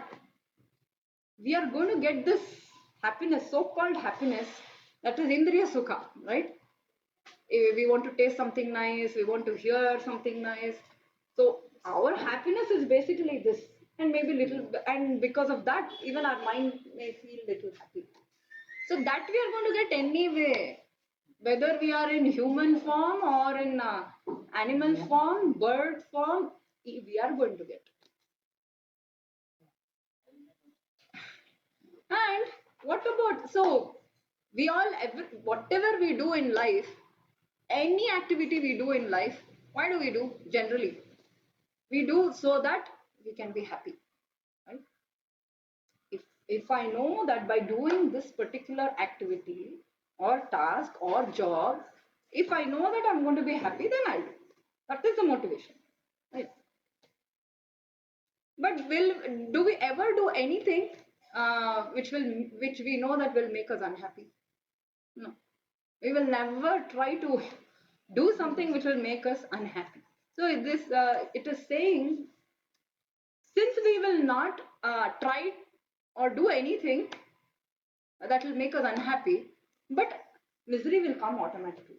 We never try or pray for it. We only pray to the Lord that, oh, please make me happy, please give me that, give me this, so that I can become happy. But misery also comes automatically. Similarly, happiness will also come automatically. Whether we try for it or not, it will come because we are destined to get happiness and misery both. So that's why Shastras say, okay, then why bother about it? So what do the most intelligent panditas, kovidas, what do they do? Tasyaiva heto prayateta kovida nalabhyate yad brahmatam uparyada. So what is not available in heavenly planets or in earth or in other lower systems, these Panditas, they work hard for that. And what is that? That is bhakti. Bhakti is the only thing that we have to put effort on our own. Otherwise, anything else that is happening in our life, it is going to happen automatically. Automatically. So Krishna also tells Arjuna that Arjuna at one point he says, no, no, no, I'm not going to fight this war. It is too much. I don't want to kill all these people. I'm going to give up everything. I'll become a sannyasi. But he says, Nahi kaschit kshanamapi jata tishtatya karma krit. Karyate hyavashah karma sarvaha prakriti jair gunai. We cannot sit, Arjuna, you cannot sit even 1 minute doing nothing. We will, even if we don't want to, according to whatever our nature is, we will automatically start doing. Whether, let's say somebody is in sattva guna or somebody is in tamo guna or rajo guna, those gunas will make us do whatever we have been doing. So automatically it will get done. So now this Chitraketu's case also, he tried very hard. He married 1 lakh times. He didn't get a son. So he was extremely depressed, morose. And then finally, because he was a really big man, big king, he was spiritually also advanced, but still he was not self-realized. So Narada and a couple of other rishis, they visited him, and he was so depressed, and they told him, why, why are you doing this? You should go move on. But he was not willing to hear. Sometimes we are not ready to hear the message. So somebody like Narada Muni, even though he knows his Trikalagna, what is going to happen in the future, is present and in the past, even though he wanted to give him the highest knowledge, Chitraketu was not ready to hear. So he said, all right. And the other Muni also, they gave him a boon. So they got to know his problem. He wanted a son at any cost. But they told him, see, your destiny is this. Even if you get a son, you may get some happiness, but you'll also become extremely sad. Are you ready for it? So he thought, okay, maybe I'll get a bad son who may not listen to me, who may go against me, he may give all these problems. And then he thought, it's better to have a son than not to have one. Let me have a bad son, it's okay. He thought all this in his head. So he thought, okay, it's better that I have a son. Better than not having at all. He said, no, no, that's okay. I'm ready to face whatever comes. They said, okay, we'll give you a boon, but this is the price you have to pay. So he named the child. Later, the child was born, but from one wife. He has to have one child from one wife. And what about the rest 99,999 wives? Oh, everybody now, after the child was born, they all started becoming very envious. Because now only this one queen was getting all the attention, and because she was the mother of the son, and naturally the king would be with her and just that son all the time. And they had named the son also Harsha Shoka, because he will give them happiness, Harsha, and Shoka also. Years went by, and there was so much of hustle bustle in the palace. Everybody was so happy.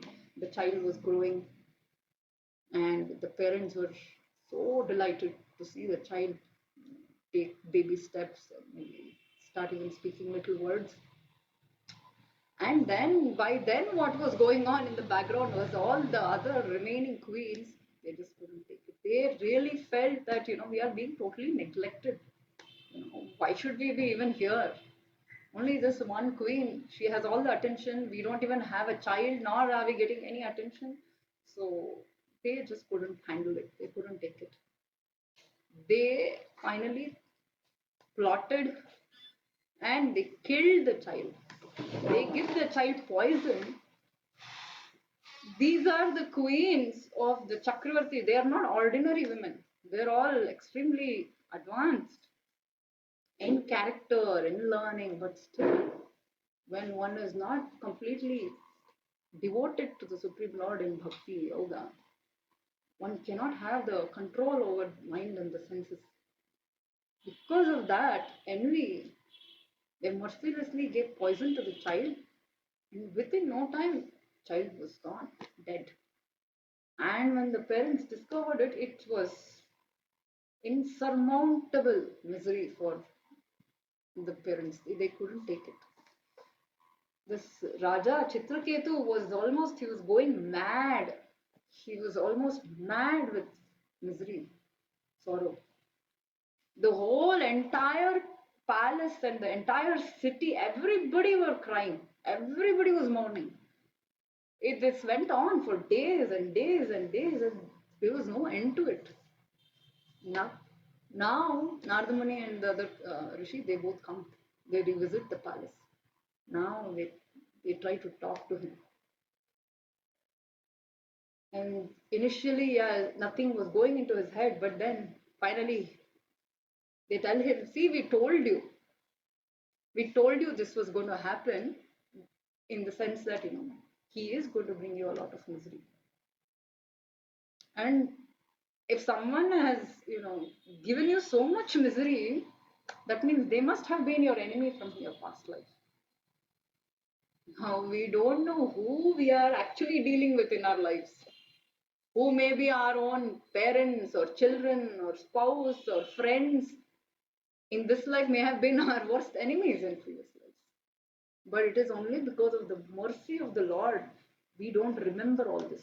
Krishna says in the Bhagavatam, because he's sitting as Paramatma. We, the tiny Jivatmas, we don't know anything. That is the difference between Paramatma and Jivatma. Krishna tells Arjuna, Bahuni me vyatitani janmani tavacharjuna tanyaham veda sarvani natvam veta parantapa. Krishna and Arjuna, whenever Krishna does his avatara on earth or wherever, Arjuna is always with him.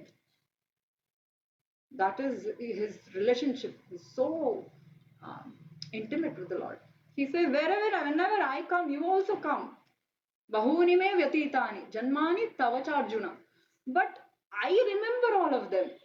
Tanyam veda sarvani natvam veta parantapa. But you don't remember. That is the difference. And Krishna also says, Mata smritir gnanam apohanam cha. He gives us memory or even forgetfulness. He gives us knowledge. Mata smritir gnanam apohanam cha, and forgetfulness. So that's why in some exceptional cases of reincarnation, there have been so many cases recorded and psychologists have done so much research. And some children, 1-year-old child or 2-year-old child suddenly starts speaking some foreign language very fluently. And suddenly will tell them, okay, take me to this place. This was where I was born in my previous life. These are my parents, everything. No, there is no chance that someone else could have influenced the child. So these are all undisputable facts. So this is possible only because Paramatma sometimes gives some special memory. So now what happened was Chitraketu. Finally, when he heard from the rishis, they gave him the Tattvagnana. Only when he heard this Tattvagnana of Bhagavatam, and when he heard who is he really, what is his relationship with the Lord, then he came to his senses. And how they had to do something extraordinary. They called the child, the dead soul, the dead Jivatma, they called him back and they made him speak. He came back to the dead body of the child, and the Rishi asked him, hey, why are you giving so much misery to your parents and leaving them and going away? You know what the child says? Which father, which mother? I have had millions and millions of fathers, mothers from my previous lifetimes. Which one are you telling is mine? So that is our position. It is like, when we are traveling in the train, temporarily we have some co-passengers. Some get down much earlier, some get down later than us, or some get down maybe close to us. So this is the world of samsara. We're all not here. Nobody is here, uh, forever. Only one person comes along with us. That is karma. Life after life, he's been with us, and that too. And he says, uh, upadrishta cha anumanta cha, because he is the one he is the witness of all our activities. He is the one who is Anumanta. He gives a sanction. A child may ask so many things, demands the parents, but the parent sometimes agrees, sometimes doesn't agree. So according to our karma, we will get. So this is how, in order to understand the transmigration of the soul, I wanted to give this little story from Bhagavatam. So undoubtedly, we are, on our eternal journey. But then our journey has to be guided by Shastra. If we think that we can do whatever we like, then nobody can guarantee what the consequences are. So they give a very relevant example. How is it that a soul attains next birth, right? What kind of a form we may get? How is it decided? There's a good example is given. Just like a father, he gets maybe a phone. He gives gives a phone to his child, smartphone. The child invariably is playing around with it, and if the child is smart, intelligent, he uses the smartphone for something higher. Maybe he starts accessing or learning about softwares and how to use them, and all that, fiddles with the software, for example. Maybe another child is only stuck playing the video games. Right? He doesn't use it for a higher purpose. The father is watching, and then he understands, oh, this one child is showing so much interest, so let me get him a mini laptop. Let me give him an upgrade. Because he wants it, and it will be good for him. But for another child, he will think, okay, no, just a video game is good enough for this child. Why give a smartphone? He'll take back and give them video game. Similarly, this human life, human form, human body is extremely rare, which we take it for granted. What is it meant for? It has a specific purpose. It is not meant for Indriya Sukha. That, like I said, it is available in all species. So Bhagavatam says, Nridehamadhyam sulabham sudurlabham. We have got it easily, we think. Because we didn't do anything, but we don't remember how we got it. We've got it.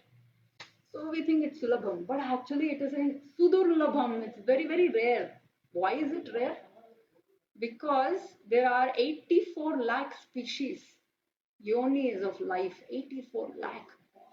No scientist, nobody can estimate to this accuracy and precision, but it is given by Shastra. Everything is there in Shastra. Because it is not there may be so many species that are not current right now, or they may be there in many other planetary systems which we can never access. So even if the scientists were to exhaustively search the whole globe, they can still not arrive at the correct conclusion. So it says, few I'll mention, Jalaja Navalakshani Sthavara Lakshavimshati. In the water born creatures, aquatics themselves, there are 9 lakh species. Species, I'm not talking about the number of entities, but so different kinds of plants and trees, the 9 lakh. Thavara Laksha Vimshati, 20 lakhs of those creatures which don't move. That means trees, basically. The trees, they don't move. And such detailed knowledge is there. So Jivatma may have to go through so many species of life. Finally, after evolving, we get to this human body. And human species also, there are 400,000, 4 lakh species of humans. Because it's not just here, there may be, I mean, in lower planets and Swarga, and so many, we don't even know how they are. So Gandharvas, Yakshas, so many species. So that's why it is saying Hridayah Madhyam Sulabham Sudurlabham Plavam Sukalpam Guru Karanadharam.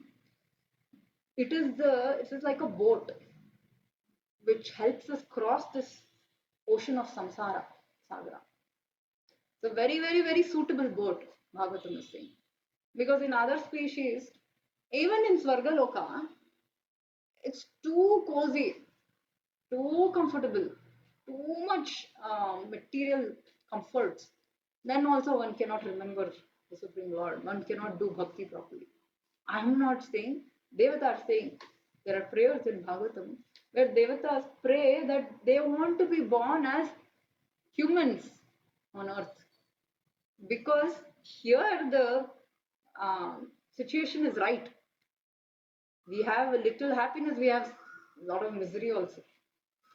So that means this human life is really not suitable for so-called enjoyment. If we really want to enjoy, that is good in Swarga. Because we don't even have a suitable body. Little excess we eat, we get digestion problem. Little less we eat, we get acidity. Or we get cold, cough, fever, so many. But there are no such restrictions in Swargaloka. Because their body is very different from us. Their body is meant for enjoyment and the facility is there, everything. They don't have to work like us so hard to earn a living. They don't have to work at all. Everything is easily available. They can be so merrily happy, but still they are not satisfied. They want to take this bhakti process. So that is why in Bhagavatam it is saying, even after getting this human body, which is so suitable to do bhakti yoga, if one doesn't do that, then he's actually committing suicide. That's what is the verdict of Shastra. So then how do we know? Like I was telling, I was giving the example of how father decides, okay, if this, everything is, based on the guna and karma, the quality and the work. Even the Supreme Lord also decides. Karanam gunasanga asya sadasad yoni janmasu. Sat asat yoni means sometimes we go into good species, sometimes we go into bad species. How? Who will decide? Karanam gunasanga. Means whatever kind of guna we have attained, sattva, raja, tama, there are innumerable combinations. Nobody may have 100% sattva guna, nobody will be in 100% tamo guna. There is a combination. Even as we speak, every action we do, every thought we have, everything, our next body is getting designed. It's getting done. And when it is completely ready and when our karma, prarabdha karma is over, then we die. That is how it is. It works. It's very subtle. So we spoke about Atma, right? Jivatma, the spirit soul. This spirit soul is very tiny. Nobody can see. So, Keshagra Shatabhagasya Shatata Kalpita. There is a shloka that comes in Bhagavatam in Upanishads. It says, if we were to take one strand of hair, cut it into 10,000 parts. One of the 10,000 part, how tiny it is. That is the size of the soul, Jiva.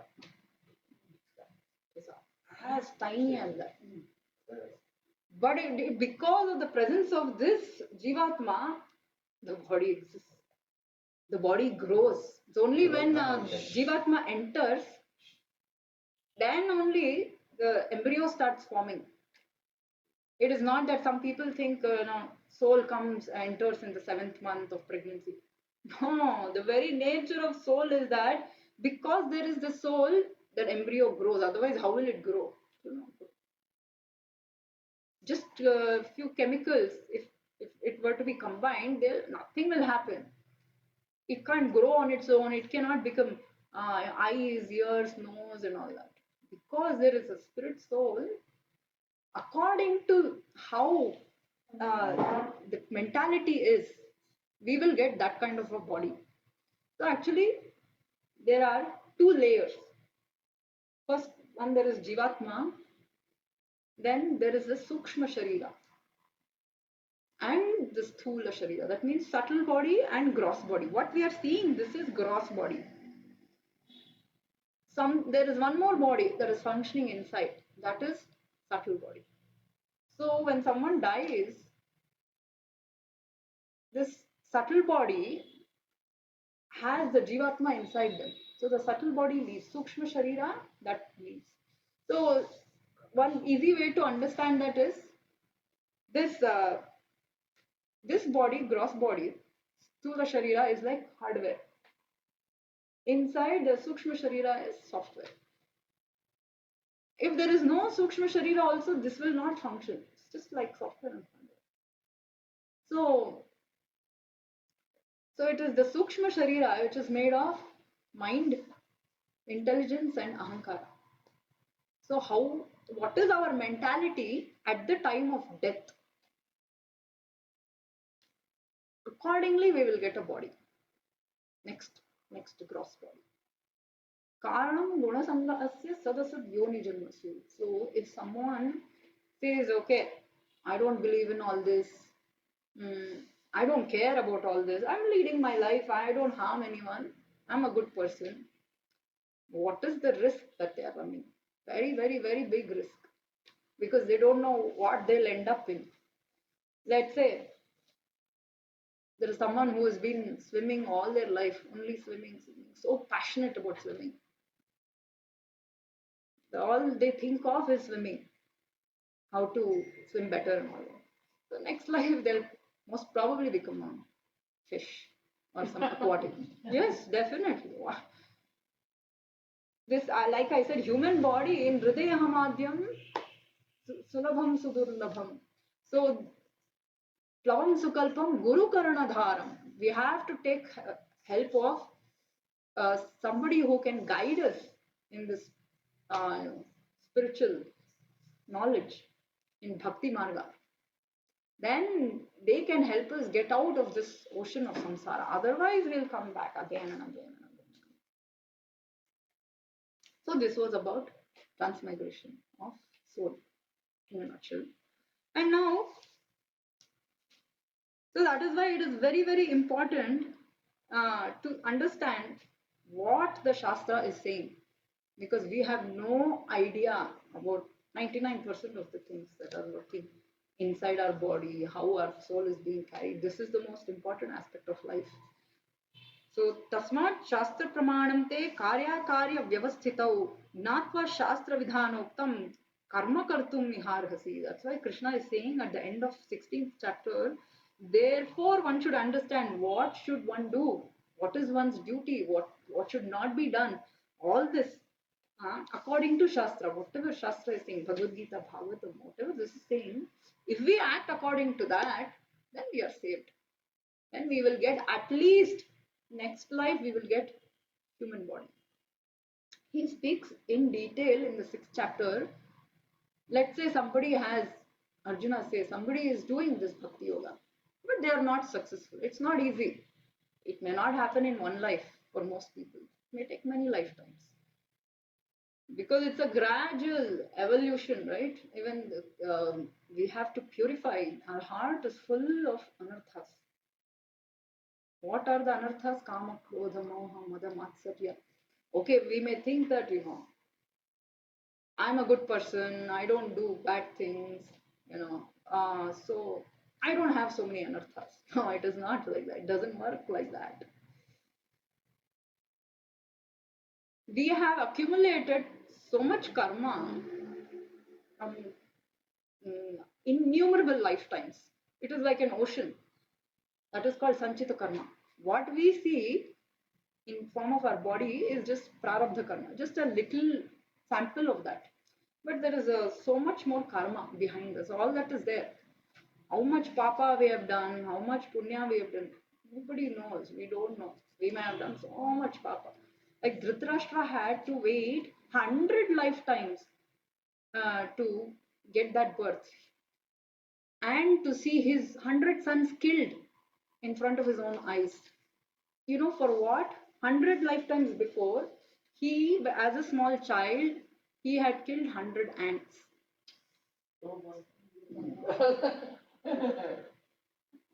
And yeah, so the mother of all these ants had to see its the children dying. These are the laws of karma. It's very difficult. Karmano yapi bodhavyam bodhavyam cha vikarmanah akarmanascha bodhavyam gahana karmano gati. Krishna is saying in Bhagavad Gita. It's very, very, very difficult to understand this karma. Krishna is saying. And what is karma, what is akarma, what should be done, what should not be done. Even Panditas, sometimes it's difficult for them to understand. That is why we should never think, okay, I know what I'm doing is correct. No, no, we have to listen to what Shastra is doing. So, what was I saying? The ants. Ants, yeah. So he had to wait 100 lifetimes to earn that punya to get 100 sons. Finally, he got that much punya to get sons who would get killed when he is alive. Even when he is living, he had to see that. So, this is the workings of karma. We can never be so sure. We can never think, oh, I'm doing good. I've been a good person. I'm all good. No, that is, it's very, very difficult to understand who is going where. So, best is to abide by Shastra and understand from this. And of course, tomorrow we will see more in detail how to do this sadhana, right? So many, everything matters. Ahara shuddho, sattva shuddhi. Like I said, what kind of food we eat. Shankaracharya speaks from this Chandogya Upanishad. Krishna also says, यज्ञाशिष्टशिनस्तंतो मुच्यन्ते सर्वकिल विषयैः भुञ्जते तो अघम पापा ये पचन्ति आत्मकारणात्. If we don't cook and do naivedya for the Lord and accept his prasada, whatever, even little grains we are eating sin, he says. It is papa. Because everything should be kereya neeranu kerege challi. Right? Everything belongs to Ishavasyamidam sarvam. Yatkincha jagatyam jagat. Whatever is there, everything belongs to the Supreme Lord, and therefore we have to first of all offer it to him and then take his prasada. So there are all these rules and regulations need to be followed. Then we can see changes or how our consciousness will get purified, our antaratma will get purified. So it's a process. So this is the given process, especially for Kali Yuga. Like I said, Nam Sankirtana. Along with that, so Shravanam Kirtanam, Vishnu Smaranam. So Shravanam Kirtanam, we have to every day we have to engage in this Nityam Bhagavata Sevaya. Nashtaprayeshu abhadreshu Nityam Bhagavata Sevaya. Bhagavati Uttama Shloke. Bhaktir Bhavati Naishtiki. How do we get this bhakti? Krishna, in the Bhagavatam it says, Nashta prayeshu abhadreshu. All the abhadras inside our heart will go away slowly, slowly. How do they go? Nityam Bhagavata Sevaya. Every day we have to hear Bhagavatam, Bhagavad Gita. Every day. It's a Nitya sadhana. One day it will not help. So every day we have to do. Regularly at least. So whatever we have started this satsanga, we should continue. regularly, maybe once a week or once in a couple of weeks or whatever be the case. Okay, so then, so now we have understood we are the Jivatma and how we travel through different species briefly. Then, I have a question. hmm, So the body, like the person dies, right? So there is like during the transmigration, so it goes from one soul to I mean one body to another body. So how long does it take? that is, it goes by case to case basis. Everything is there in so many Puranas, Garuda Purana and other Puranas.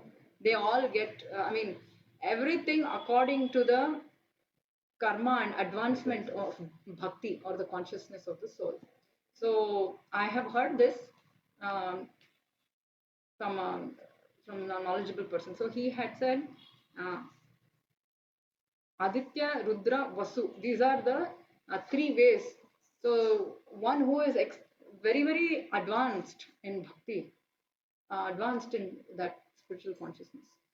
For him, he has not made it to Vaikuntha, but he is very advanced. For him, there is no waiting time. He gets birth immediately, next birth. Definitely, that will be a very good birth. That also Krishna says in Bhagavad Gita. Shuchinam Srimatam Gehe Yoga Bhrashto Vijayate. So one who has practiced this bhakti yoga is guaranteed in next life also he will get a good birth. One who has done this bhakti for a short term, let's say, not a long term, he did little and he passed away. So he will get, if he had a lot of material desires, if he wanted to enjoy a lot, he is at no loss at all. He can be even promoted to Swarga after enjoying there. Then again he will be transferred here to Bhumi, and then here he will get a birth in a good family, Vaishnava or Brahmana family, wherein from the very beginning he has that good samskaras and he will take to that. Otherwise, for those great souls who have done so much of bhakti, very advanced, so for him, he will surely get birth in a family of advanced bhakti yogis themselves, because they will themselves train the child. From the very beginning, they'll be very advanced. Ramana Kshetra ಒಂದು ಅವರು parents ಕರ್ಕೊಂಡ್ಬರ್ತಾರೆ ಒಂದು boy. So the boy had a dream. The dream is he dies and goes to Vaikuntha. And the Vaikuntha Vishnu says, ಯಾರು ಇದನ್ನು ಬರಕ್ಕೆ ಹೇಳಿದ್ದು ನಾಳೆ ಬರಬೇಕು 6:30 ಗಂಟೆಗೆ. ಸೊ ಆ ಥರ ಡ್ರೀಮ್ ಅಂತ ಹೇಳ್ತಾರೆ. ಬಟ್ ರಮಣ ಮಹರ್ಷಿ ಏನು ಹೇಳಲ್ಲ. So next day 6:30 the boy dies. What is it? ಏನು ಹೇಳಲ್ಲ ಅವರು. ಈ ತರ ಡ್ರೀಮ್ ಬಂತು ಏನ್ ಮಾಡೋದು ಅಂತ ಕೇಳ್ತಾರೆ. ಅವರು ಏನು ಹೇಳಲ್ಲ. Something like that. So the dream. So he says, Vaikuntha ಹೋಗ್ಬಿಡ್ತಾರಂತೆ ಡ್ರೀಮ್ ಅಲ್ಲಿ. Vishnu says, why did you come today? You have to come tomorrow 6:30. Why did you come today? The next is 6:30, the boy is not there. Yes, there are so many instances. Time concept also. One person may be 80-year-old in terms of age, but he is still only 1 year early. Time concept. For him, there is no time until that. There is no time. That's why, as we get old, I get a dream that I can't tell you.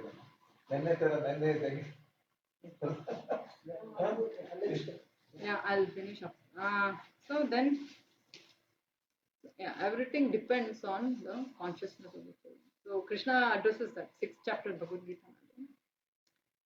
Manushyanam sahasreshu kaschit yatati siddhaya. Out of many, many, many lakhs and lakhs of human beings, maybe one will even try to attain some siddhi. Yatatam api siddhanam kaschin mam vetti tattvataha. So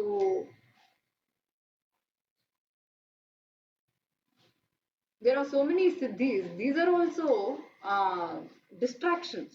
So many distractions. So many distractions. So what happens is, especially in Kali Yuga, these siddhis are mistaken for spiritual powers.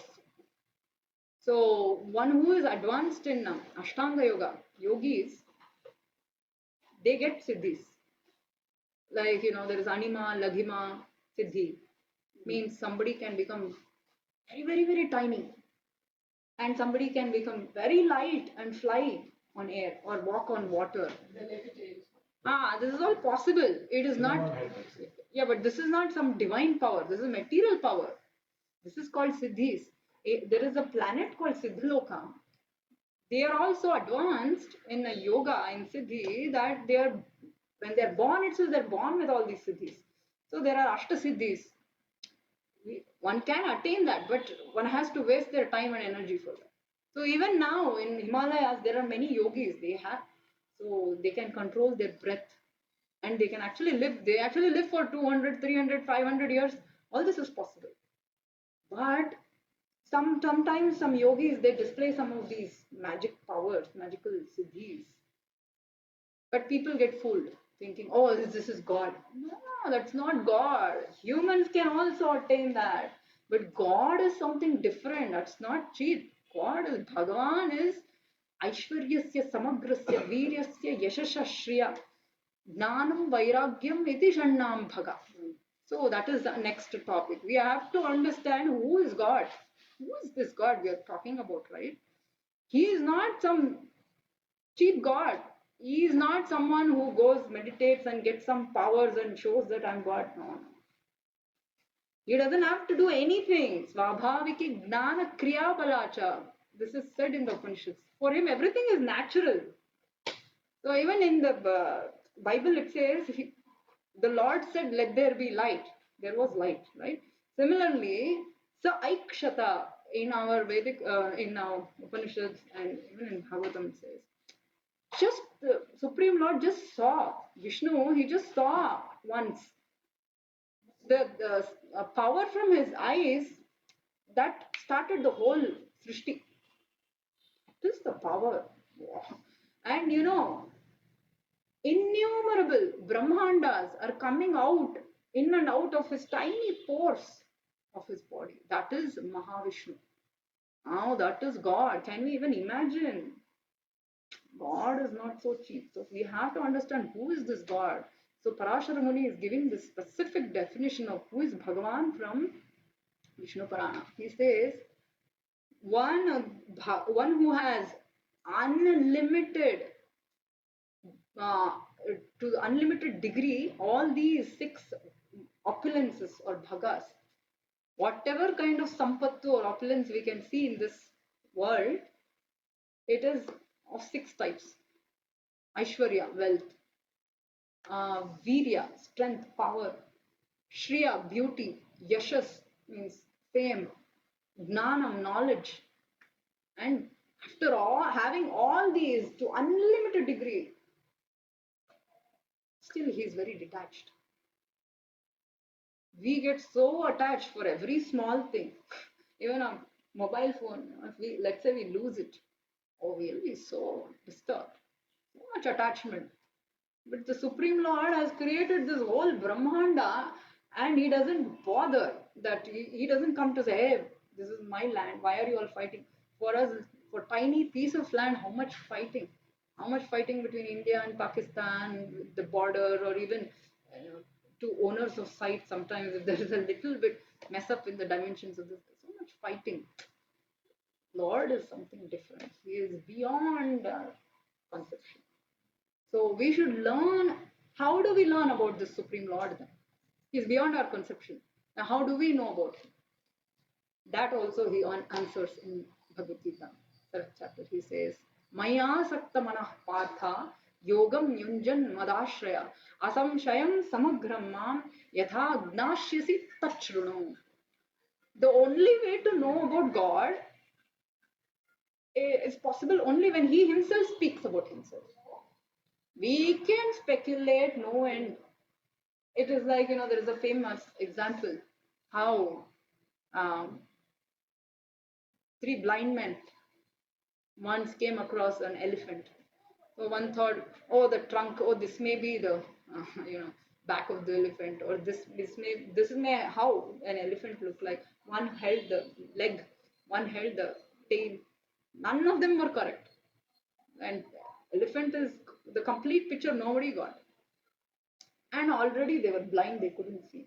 So if all of us, or all the people of the world, or all the people of the universe were to sit and think, oh, God may be like this, may be like that, nobody can arrive.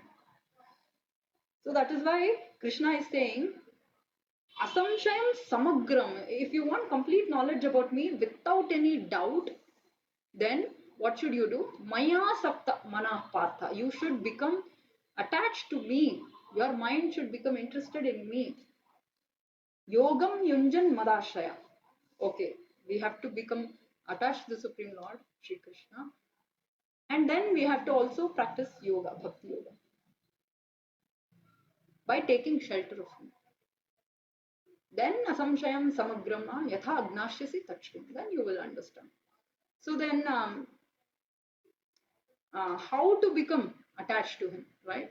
How to become attached to him? How do we become attached to anything or anyone only if we like them, love them.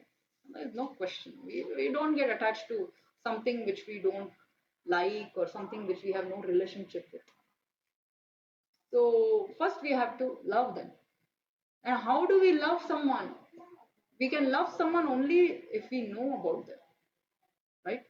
Only when we know about them, when we know about their good qualities, when we know about them more, and we get to love them.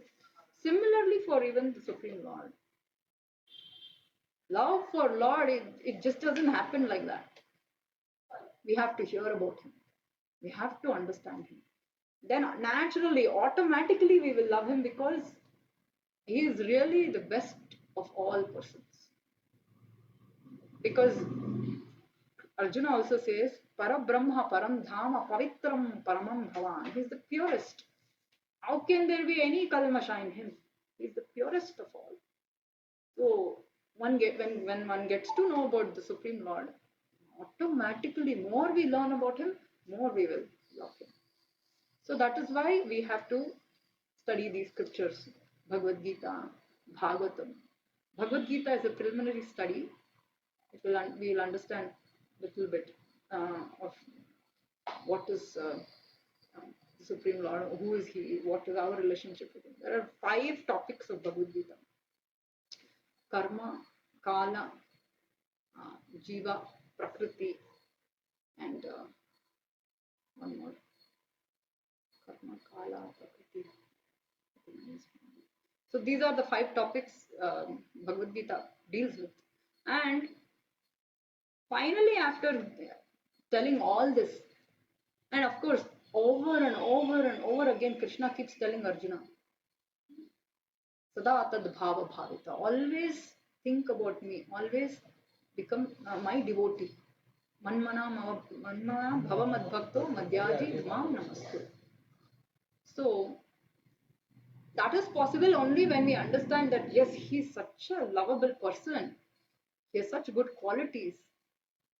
And that is why in the Bhagavatam, we actually get to understand how does he really deal with his devotees, what are his different leelas, and what is the reciprocation between the Lord and his devotees, and how do they worship him, how do they love him.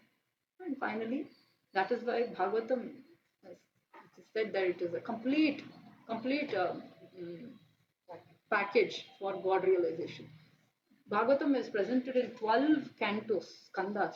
So it is compared to different parts of the body of Lord Sri Krishna.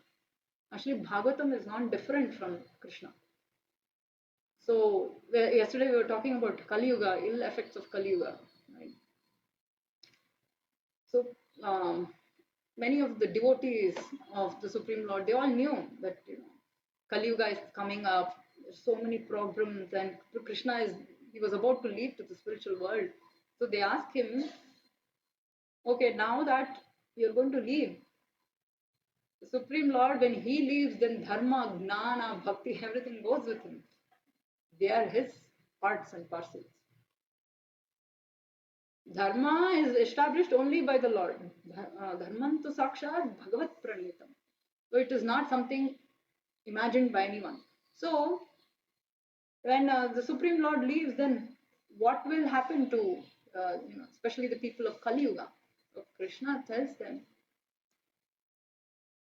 it is He, Krishna Svadhamopagate, He comes back. He has come, appeared as Srimad Bhagavatam. So this is Puranam Brahma Samhitam. It is Krishna himself has appeared fully, is fully manifested himself as Srimad Bhagavatam. That is why we should systematically study Srimad Bhagavatam. Usually Bhagavatam people think about only the Ras Leela. But Ras Leela comes in the 10th canto, towards the very end. One will never understand Ras Leela if one does not understand all the other foundational tattvas and leelas that is building up. First the foundation, then only first floor, second floor, and what to speak of the 12th floor. So the first two skandhas are compared to Krishna's lotus feet. Then the next skandha to his thighs, then his navel nabhi, then chest, and then finally the 10th skandha, which deals with fully about Krishna Leela, is compared to his smiling face. And then finally all the 11th and 12th. So that is how we can fully understand the Supreme Lord. When we understand Him as it is, and it should come through Acharya Guru Parampara. So it is not that we can pick up some edition of Bhagavad Gita or Bhagavatam from some market. No, then also we will not have access to the real truth. Why do I say that? Okay, let's say there is a prime minister or a president, a top-notch person or a CEO. How can we just generally go meet a prime minister or a president, have an appointment with them and just sit with them and talk to them? No, they are not accessible to general people. If at all we have to get an access to him, how can we get? We can get it through his personal secretaries or his friends. Let's say we know some close friend of the president or the prime minister. Oh, then we get a access, quick access. Same with the Supreme Lord. Now he is the biggest CEO or the biggest president of the entire creation. Can we get to know him like that?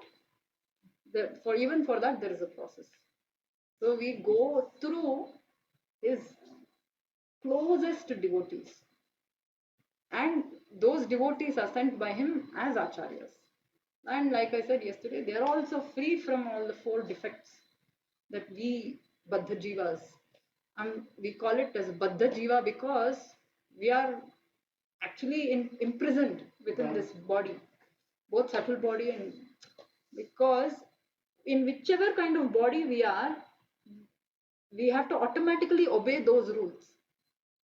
Let's say I am given a body of a cow, and I have to eat grass. I cannot, even if I want to eat rasgulla, I can't eat. So that is why we are imprisoned. This is prison. We don't understand because the more we come to Sattva Guna, all this will become more and more comprehensible. We can understand it. So that is why in every planet, in every kind of species, we have to obey those laws of the particular body we are given. If we try to cheat, if we try to go otherwise, then we will immediately we have to pay the penalty for that. So I'm given this human body of this Kali Yuga, of this day and age. I have a certain capacity to eat or sleep or whatever. So if I try to go against it, it will not work out for me. So similarly, so actually human body is that's why given for us to eat nice sattvic food, never meant to eat meat. So even in Ayurveda, the doctors acknowledge that if one eats meat, most of it will not get digested, it becomes toxic. We can know everything is out and clear. It's not that something is very it's a mythology or unscientific. So that is how we are all imprisoned in this body or in this life form. And how do we get out of it? By establishing that contact, that relationship with the Supreme Lord. And how do we get that? Like I said, through the acharyas, through his close associates. Krishna says in the Bhagavad Gita also, um, Bhaktyamam abhijanati. Only by bhakti we can understand him. Yavan nishchasmi tattvataha. And he also tells Arjuna, Bhaktosi me sakha cheti rahasyam hetaduttamam. Hey Arjuna, you are my devotee, dear devotee. You are my best friend. That's why I'm opening up to you. I'm sharing you all the secrets. Rajaguhyam, Vidya Rajaguhyam, Pavitram Idamuttamam. So it is a very confidential knowledge. So we don't open up to some stranger, right?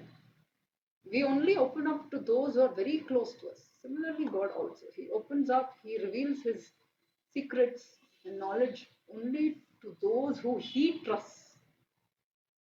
And if we get that knowledge through that parampara of acharyas, so Adi Shankaracharya's is one parampara, and in the Puranas, in the Shastra also, four other sampradayas, Vaishnava sampradayas are also acknowledged.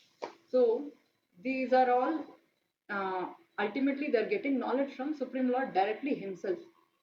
So Brahma, Lakshmi, Shiva, and Kumaras. Kumaras are the sons of Brahma.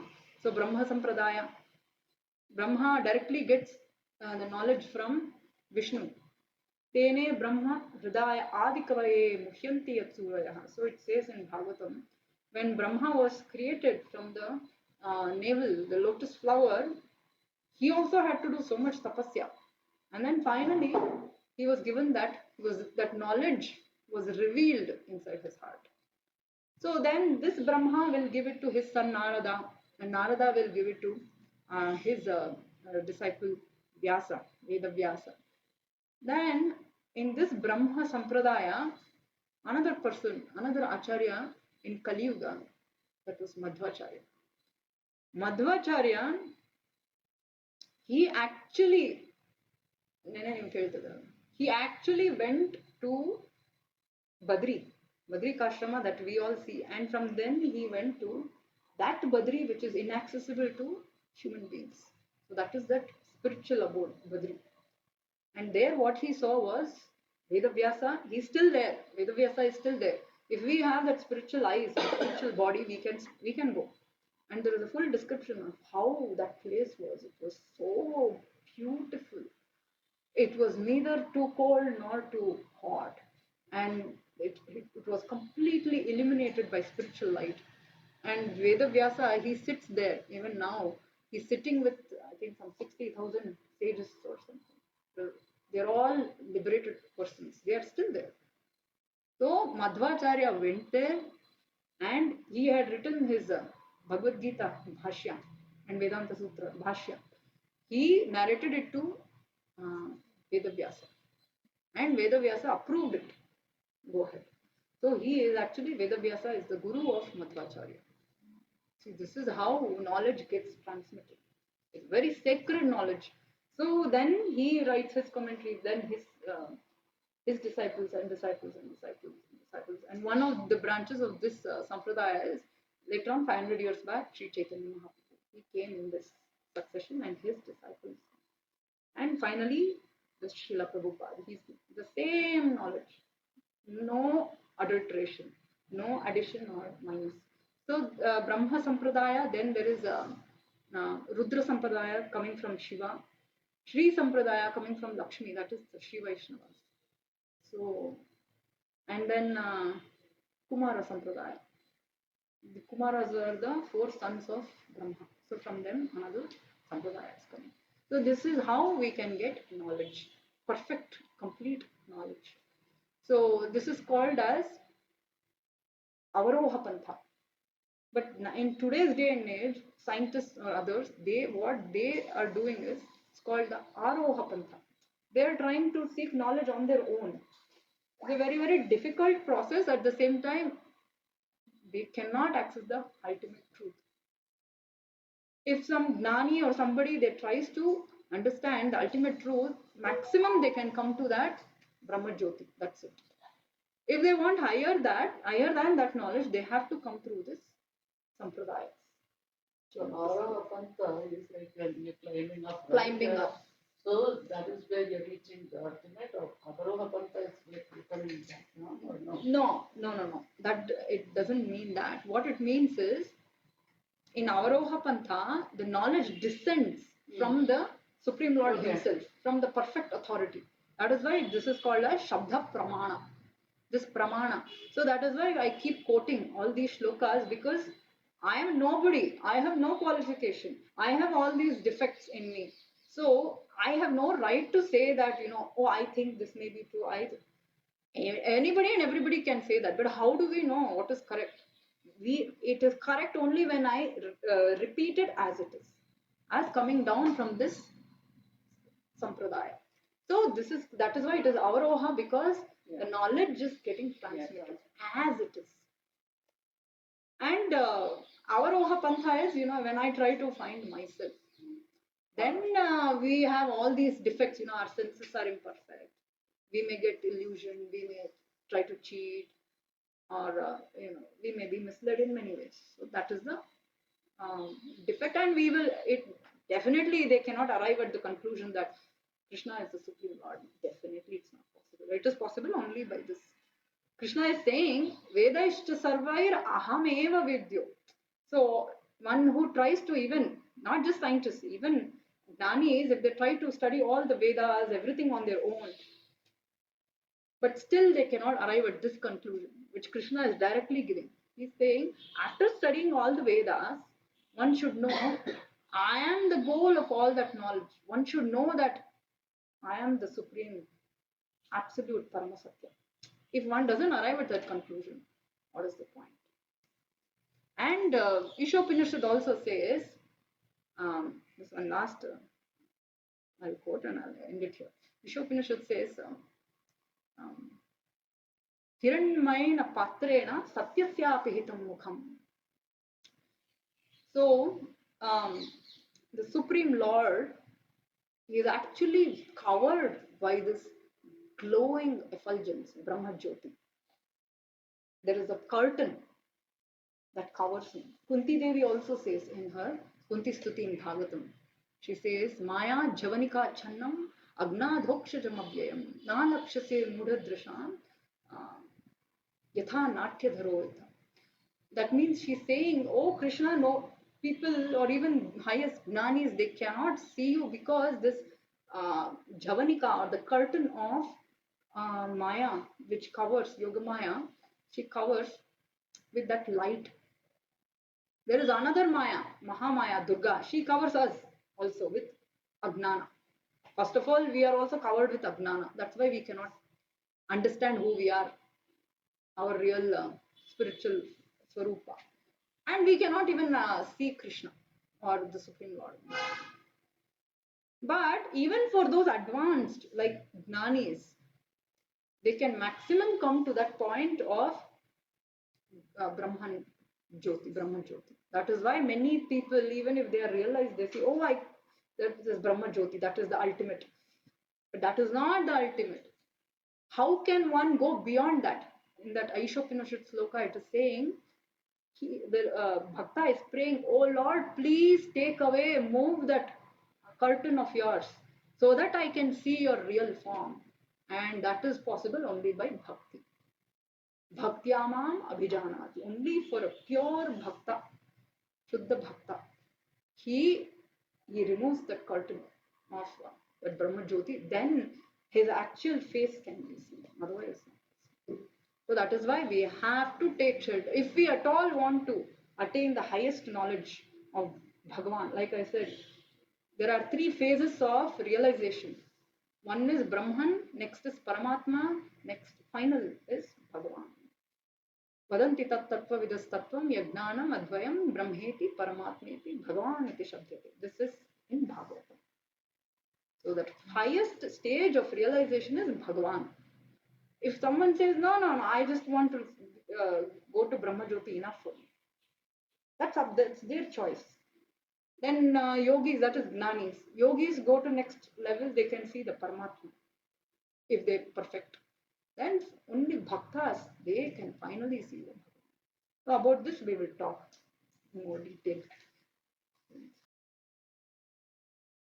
ज्ञानतिमिरान्धस्य ज्ञानाञ्जनशलाखया चक्षुरुन्मिलितं येन तस्मै श्रीगुरवे नमः। वाञ्छाकल्पतरुभ्यश्च कृपासिन्धुभ्य एव च पतितानां पावनेभ्यो वैष्णवेभ्यो नमः। जय श्री कृष्ण चैतन्य प्रभु नित्यानंद श्री अद्वैत गदाधर श्रीवासदि गौर हरे कृष्ण कृष्ण कृष्ण हरे Ram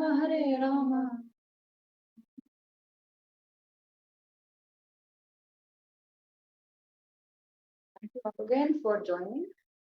So today will be hopefully the concluding session, but let's keep it going. Nityam Bhagavata Seva. It is never just one thing, one off. Every day we have to be connected with Krishna. Not every day, actually always. Nityam actually means always. So Krishna, time and again, he keeps saying in Bhagavad Gita that recurrent theme in Bhagavad Gita is Sada Tad Bhava Bhavita. Always we have to be conscious of Krishna. That is Krishna conscious. And in Sanskrit it is known as Krishna Bhava Nrita. So yesterday we were discussing about the transmigration of soul, right? There's so much more to say about it. And then we spoke about few instances, and there was a question that was raised: how will we know when that soul will get the next body, or what will be the path of transmigration? So it really depends on case-to-case basis. As I said, the most advanced soul will have the easiest, and average, just about everybody actually has to go through the most painful journey to Yamaloka. They have to cross the Vaitarani river, all this, and it takes 1 year to get there. But most sinful people, they will have to go through this, but they'll go to hell. But those who have started on this Bhakti Marga process, they will never have to see the face of it. Even Shankaracharya says this in Bhajagovindam. Bhagavadgita kinchidadita Ganga jalalama kanika pita Sakridapiyena murari samarcha Priyate tasya yamena nachacha. Actually, there's a historical incident that is described in the Srimad Bhagavatam, which is really one of the most amazing incidents that happened. It is the story of Ajamila, really well-known story. He was a very devout Brahmana and very obedient to all the scriptures, dharma, everything, and he was doing all his duties. He was married, he had wife, children. Just so happened that once his father asked him to go get flowers from the forest. And so when he was returning with the flowers, he just happened to see some intimate dealings with the Shudra woman and a man. In the Bhagavatam, it is specified that it was a Shudra because the higher castes would never indulge in such physical display of affection in public. So that is the kind of culture they had. Now Kali Yuga has become so degraded that everybody thinks it's good. and something that they can flaunt. So this happened to disturb this Brahmana, such a pure Brahmana, that suddenly even he started getting such lusty desires that he wanted to, get that woman and have an intimate relationship with her, even though he had a nice family, wife, and everything, and he just could not control his agitated mind. So this is the danger of being in such a corrupt or polluted society, and how much more we have to be careful. Um, Even though he was not living in such a society, but we have these samskaras from God knows how many million trillions of lifetimes. Even the slightest agitation, that desire can pop up and it can cause havoc. That's exactly what happened to Ajamila. And driven by lust helplessly, um, he gets rid of his family and brings in that woman. She was actually like a prostitute. And then he has a family with her, so many children, and because of her demands and um, which he wouldn't be able to meet as a Brahmana, he happens to take to all sorts of um, immoral ways to earn money. He would start mugging people, probably even killing people, and he would go to any extent to satisfy this woman's desires and in turn his own desires. Such a devout Brahmana falls down totally into such a simple situation. So Arjuna also asks this question to Krishna. Anichan napi vashnaya bhaladiva niyojitaha. So how do we understand? Even unwillingly, even good people commit bad things or crime. How can we understand this? As though we are being forced, So Krishna says, yes, happens. All because kama, krodha, all these urges in us are very difficult to control.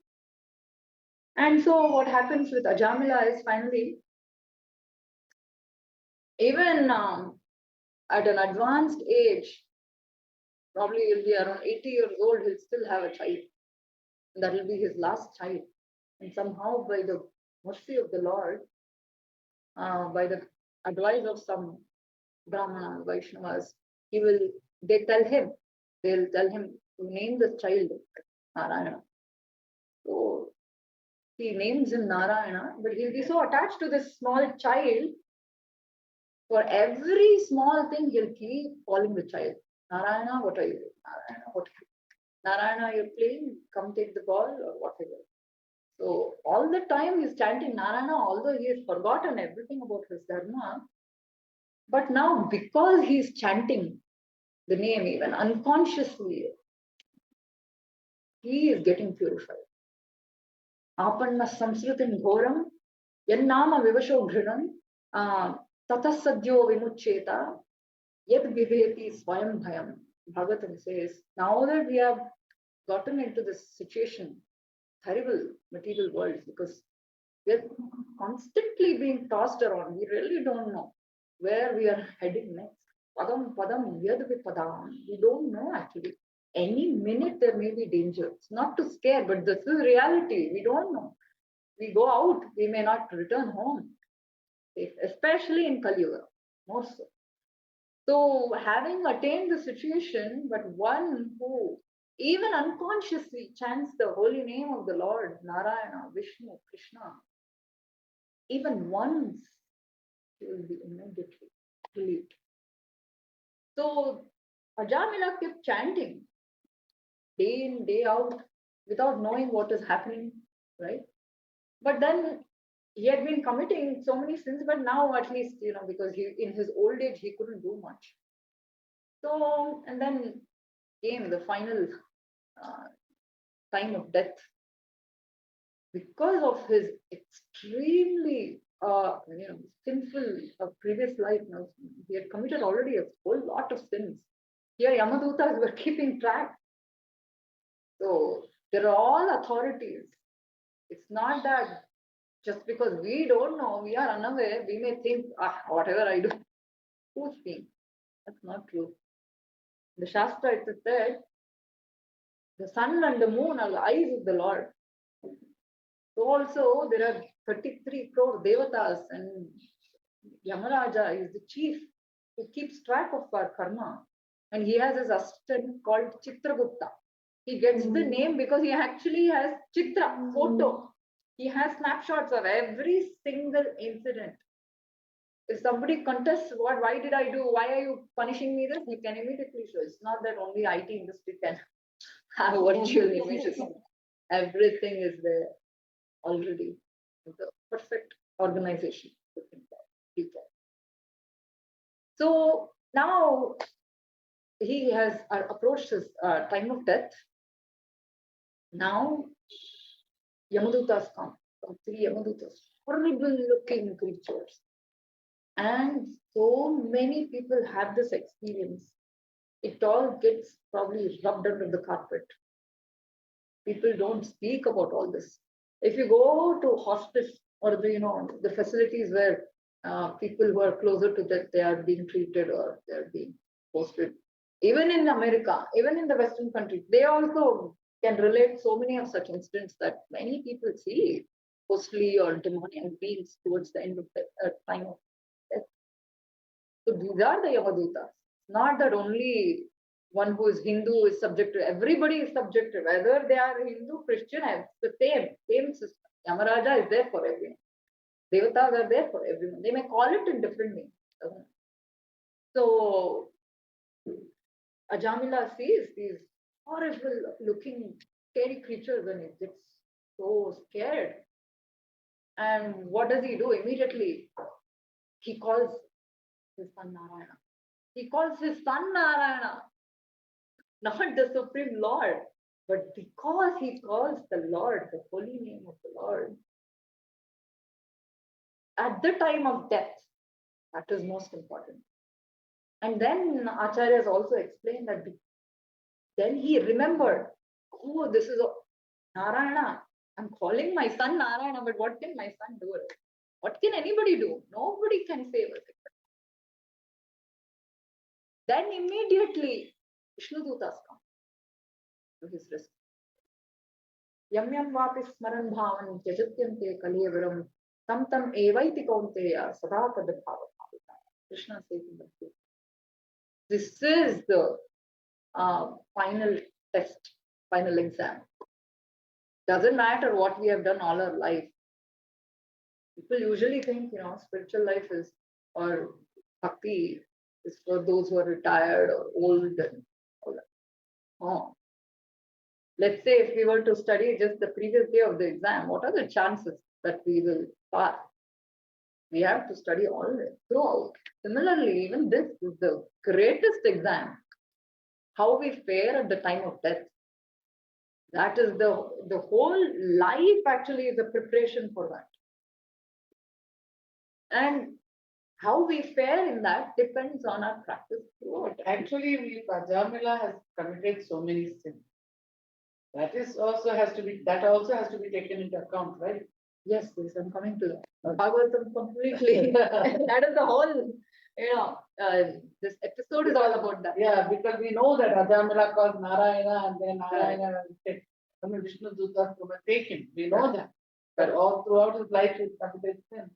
So that's how much we know. So, if you have to know more, you should read the Bhagavatam. That's right. Okay. So now the Bhagavatam explains, it's a very interesting dichotomy. Never had happened before.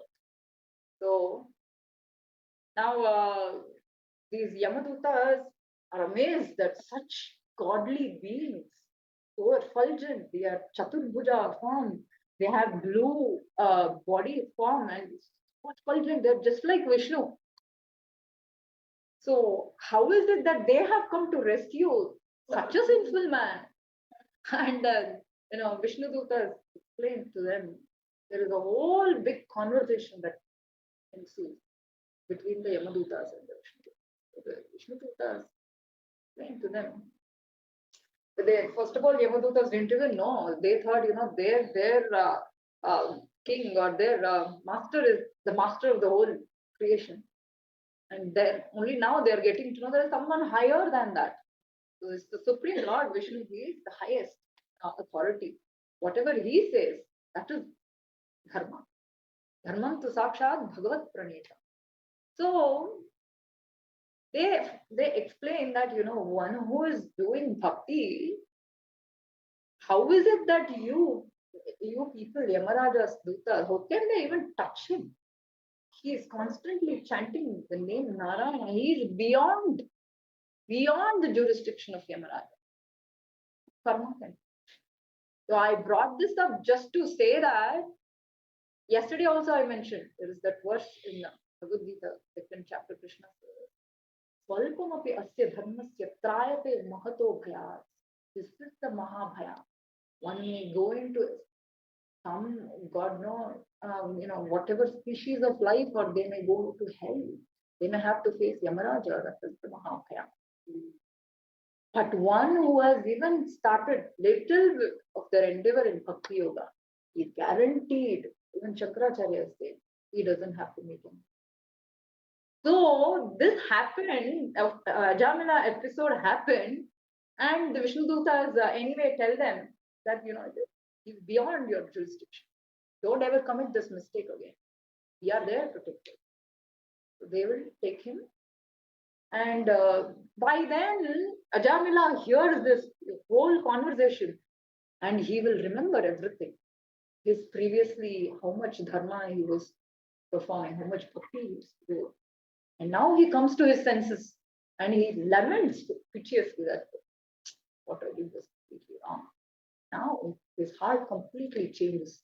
He gives up everything and immediately goes to Haridwar and completely surrenders his life to the Lord and keeps chanting the mantra, the holy name of the Lord. And then finally, when he is completely purified, then Vishnu Dutas come back and then they take him to it. Whatever his mistake. It was all gone. That's it. But now he is on his way to Vaikuntha. If he goes to Vaikuntha, this whole family will be also promoted. Even if one person becomes a Vaishnava in a family, Narsimha tells this to Prahlada. Because Prahlada is such an exalted Vaishnava. 21 generations will be liberated, not just one or two. 21 back, 21 sons. 21 generations of forefathers will be redeemed. Uddhara, Kulana Uddhara. So those are the 21. So they have to have like a very pious one person in that family, right? Extremely pious without any sin. But Ajamila is not an example because he committed sin. But then doesn't the matter. 21, generations before and after is that one person must have done like a lot of dharma. This Bhagavata Dharma is so compassionate. It will not take into consideration that what you have done before, you may have been a sinner, criminal, whatever, doesn't matter. That's not it's really fine. As long as you come to you can come, anybody can come, but the only condition is there should be rapata, duplicity. Ajamila, he tried, but he got into this. Sometimes it's very difficult. Maya, attack of Maya.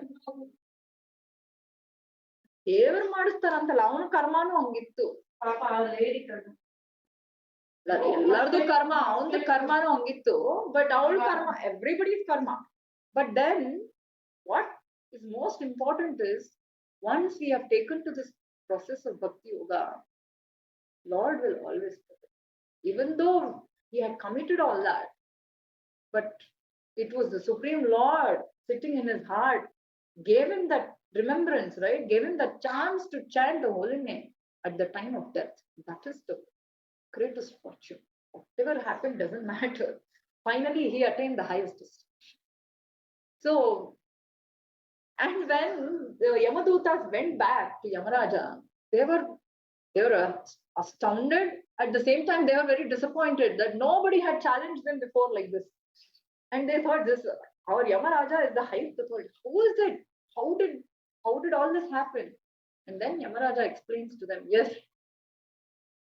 these devotees of Vishnu, you should never even go to them. This is the last episode. It should never happen.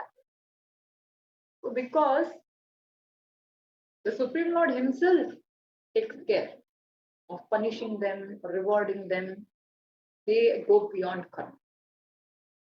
But one who is practicing it.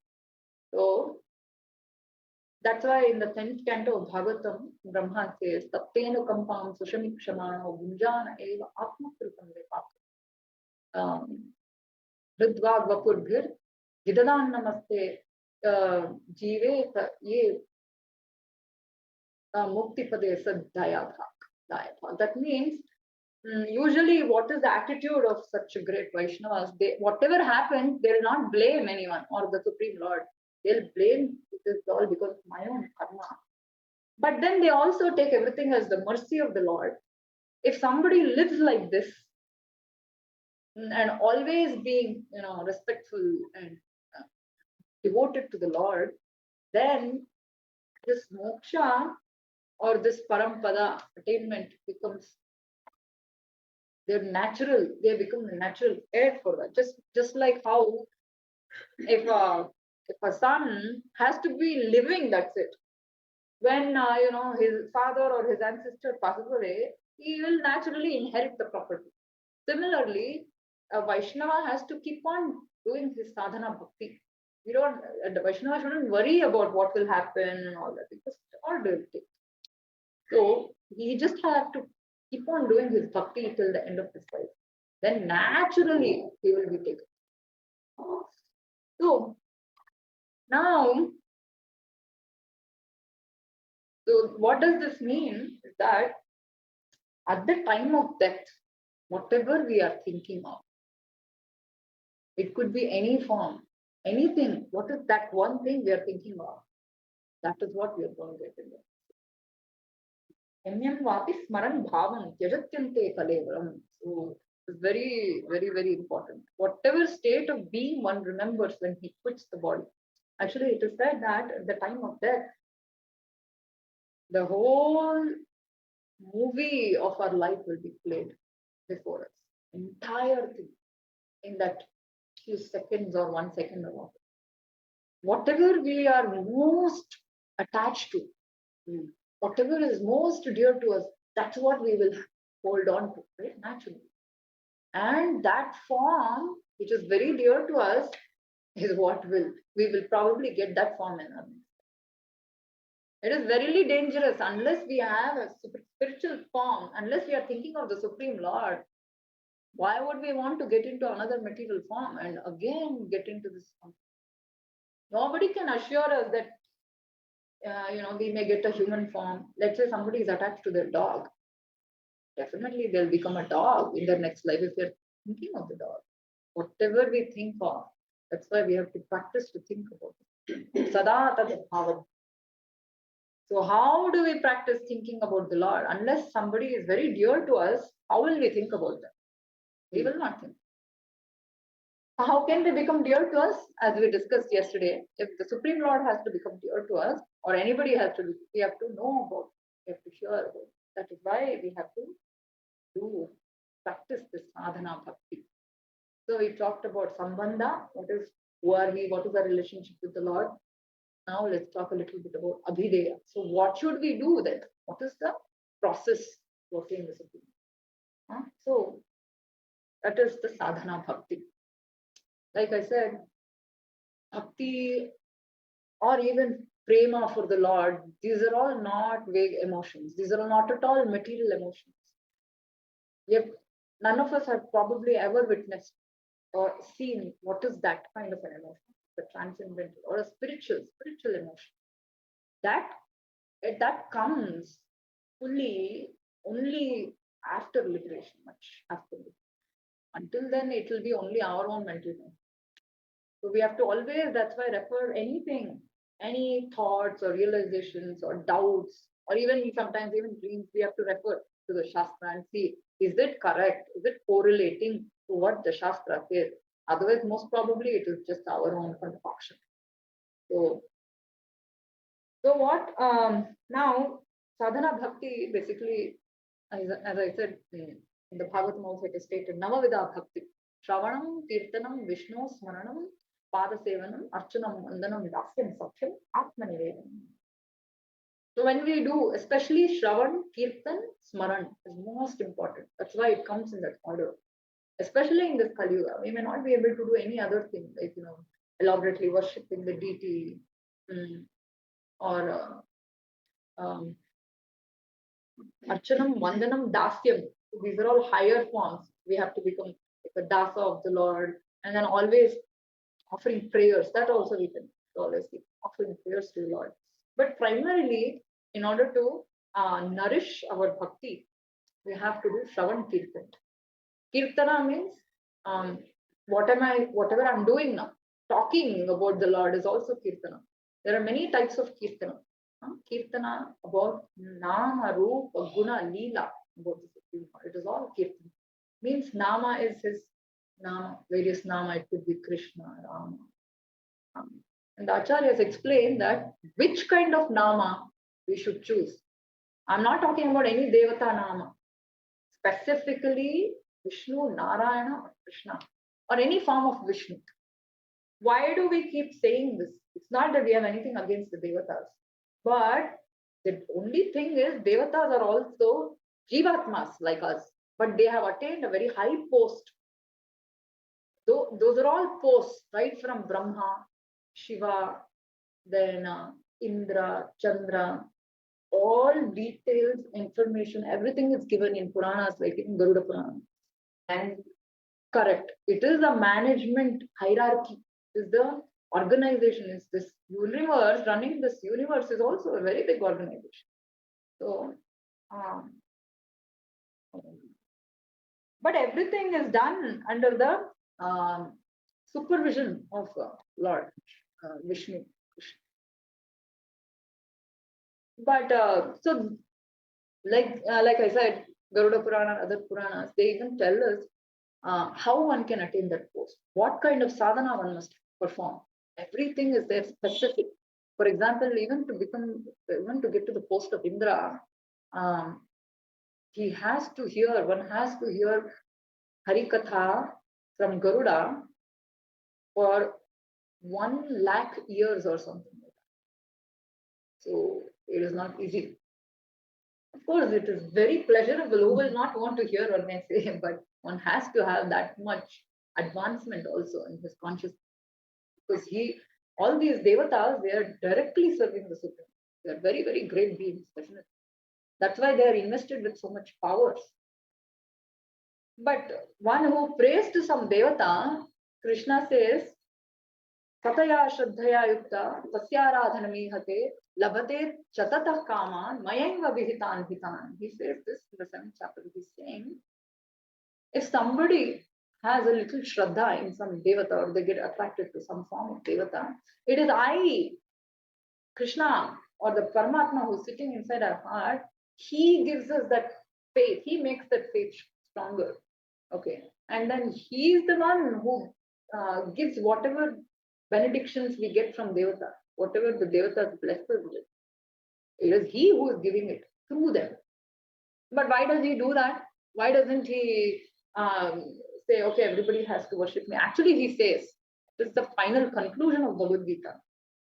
But for different people, they have attained different natures. So they get attracted to certain kind of devatas accordingly. And his final instruction is, at the end of Bhagavad Gita, he says, Sarva dharmani parityajya mam ekam sharanam vraja. Because he explains karma yoga, ashtanga yoga, gnana yoga, bhakti yoga. He concludes, this is it. Give up all varieties of other religion because they are all lower religions. But if you are ready, but you should be, better take to it immediately. Instead of climbing so many steps and going to 20th story, if you can directly take an elevator and go, the best. Anyway, we have to go there. So why do? And now, so as far as possible, the recommendation is we have to do this constantly. How much ever possible. It may not be possible constantly, at least immediately for a beginner, but we have to slowly do it every day, little bit, and then baby steps. Then we can increase the duration. And so one may ask, then who is eligible to do sadhana bhakti, right? Can anybody perform sadhana? Yes, anybody and everybody. In Kali Yuga, especially, because that concession is there in Kali Yuga. Earlier yugas were different. Shudra could not do all this. Or other, everybody had their own specific duties, but in Kali Yuga, everything is messed up. Nobody is following all that. So, is there any, what is the one thing required is one should have faith, Shraddha. Without faith, how can take to it at all? So that is there. And what about age? No bar. Actually, one should start from the very beginning. Or very beginning as in not just right after birth, even before birth. Even during pregnancy, a mother has to follow all this. Even before conception, there is all the rules and regulations for Garbhadana. All this was done, all this was followed in the previous yugas, and that's why they would get such good progeny. If nothing is followed, then again, the population that comes about, that is what is happening in Kali Yuga. So everything becomes ridiculous. So Prahlada says in the Srimad Bhagavatam, Kaumaram Acharet Pragno Dharman Bhagavatam. So from the very beginning, Kaumara age means 0 to 5 years. Even child specialists or child psychologists, even they acknowledge this, that the first 5 years of one's life, whatever we do, actually we are learning our life skills that is required to lead our life throughout the life. Whatever we learn in those 5 years has the maximum impact. Why do they say that?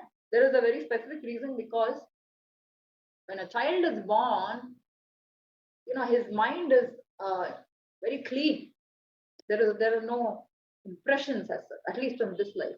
Past impressions may be there, samskaras are there, but at least in this life, he is starting fresh.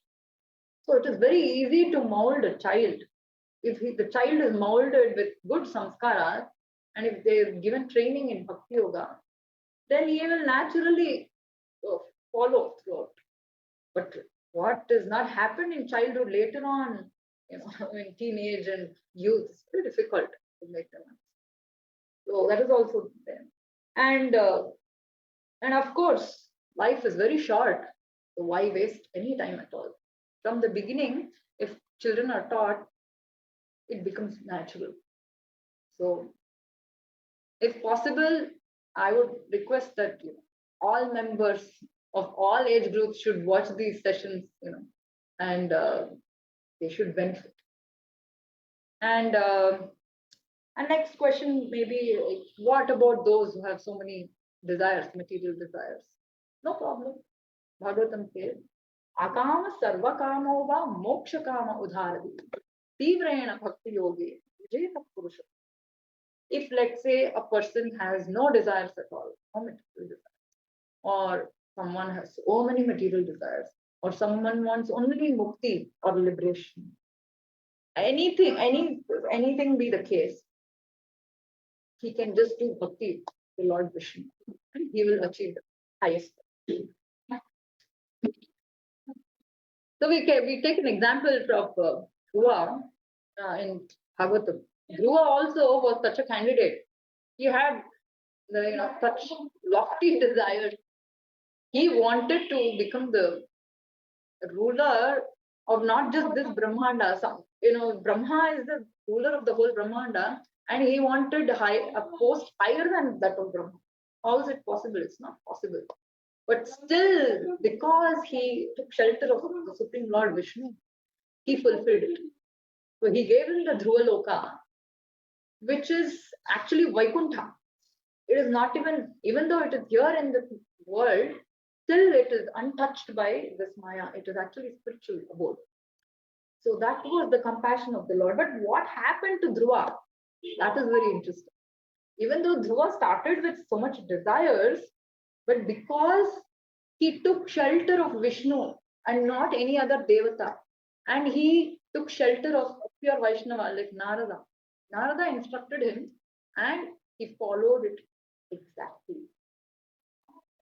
Just in a matter of 6 months, he gained audience with the Supreme Lord. Just 6 months. And that was his determination. And how powerful was his prayer and his tasya. 6 months was enough. And the Supreme Lord directly came. Ashte, just Not 6 months. like Bhagirathi or Indians. But that that is the power, and he did exactly what his guru taught him. He was chanting Om Namo Bhagavate Vasudevaya, and he made a deity in the form of mud, and he was worshipping with whatever little paraphernalia he found in the forest, just the leaves, water up. But what happened in the process is that his heart became purified. Dhruva. Even though he started off with such lofty desires, but when the Supreme Lord himself came, he says, Swamin Kritarthosmi Varam Nayache. I don't want anything. I was looking for a piece of broken piece of glass. But now I have found diamond. Why will I want a broken piece of glass? If anybody gets a darshan of the Supreme Lord, oh, what more can he want? There is nothing more he'll want. He wanted to sit on his father. Yeah, it started from there. He just wanted to sit on the father's lap, but because of his stepmother, she tells him so much arrogance and pride. He says, if at all you want to sit on your father's lap or on the throne, then you have to be reborn from my womb because you're the son of your mother. She had the pride that she was the favorite queen. So go pray to the Supreme Lord. He can make you. That means go die first. Pray to the Lord that he will be born, as my son. Then let's see. What's the arrogance? But what made him achieve this success was his mother. Even though she was so distraught with pain, she was very much pained by all this, but still she said, even though Suruchi has done all this to you, you should never harbor any bad envy, hatred. You shouldn't, because when we are approaching the Supreme Lord, you should just pray with a simple mind. You should not pray with the intention that I want to harm someone.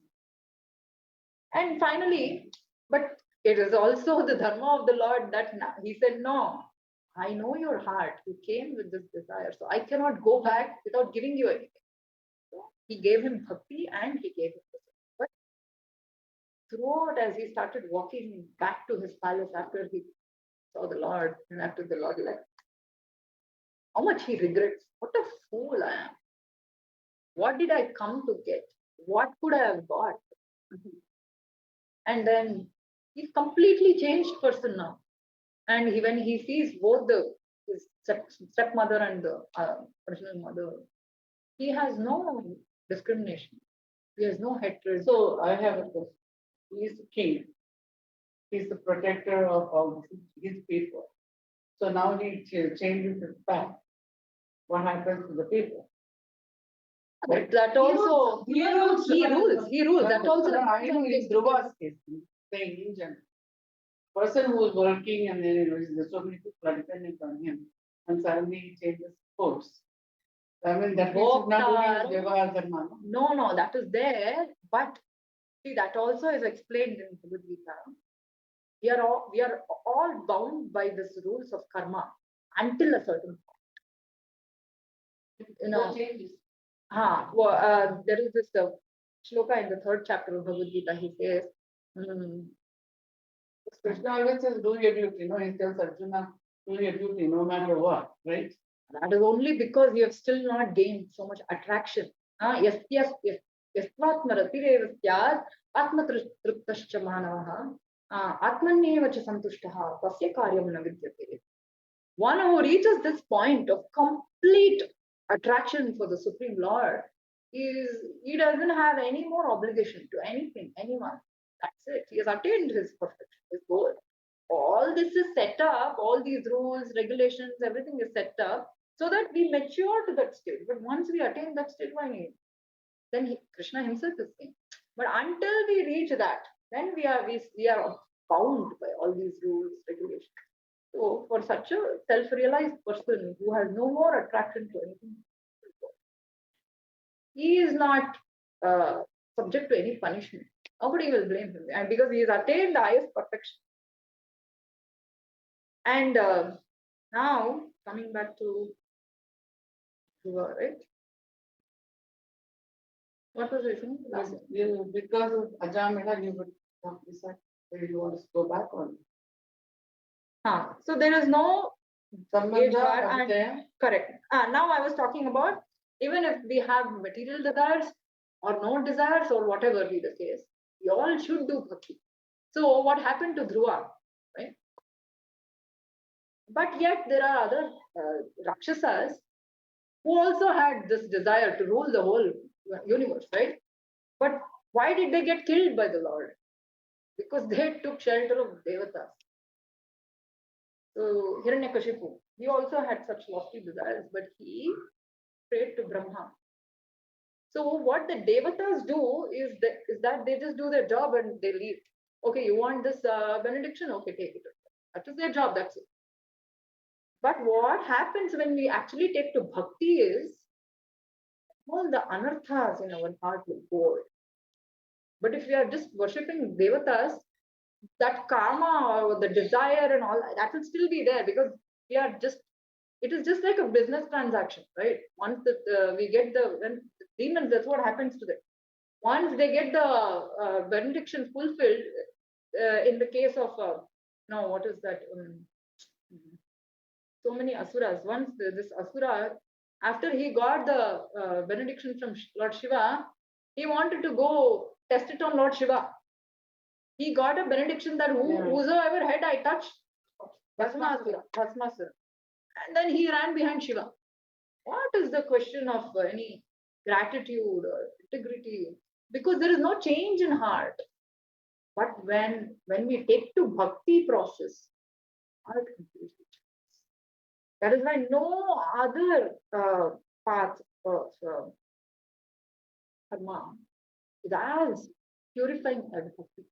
This is explained in detail by Srimad Bhagavatam and Srimad Bhagavatam. What it says is all other processes. So I'll quickly say a couple of points. So one is Karma Yoga, Jnana Yoga, next, these are all levels, then Ashtanga Yoga, then finally Yoga. But when we are doing yoga, yoga means that is connecting with the Supreme Lord, Vishnu. Even those who are doing karma yoga, they are doing their karma as a Brahmana, Kshatriya. But what they are doing is they're offering their karma to Supreme Lord. But in Vedas, there are many other methods. There is karma kanda, gnana kanda, upasana kanda. That is different. In karma kanda, there are all sorts of procedures. Or we have to go to Svargaloka, we have to do this yagna or this worship, or we need that, we need wealth, we need progeny, we need this or that or whatever. Then we have to worship this devata, that devata. That is different. That is karma kanda. But at least we should come to karma yoga, wherein we have started connecting with the Supreme Lord. So that is the yoga ladder. Gradually, this used to happen gradually in the previous yugas, but now where is the time? So directly we have to. That is why this is the yuga dharma is the highest. There are rules and regulations in bhakti yoga, but especially when it comes to the chanting, there are not much rules. So that is why Ajamila, in whatever state or whatever consciousness he was chanting, he still got the benefit. And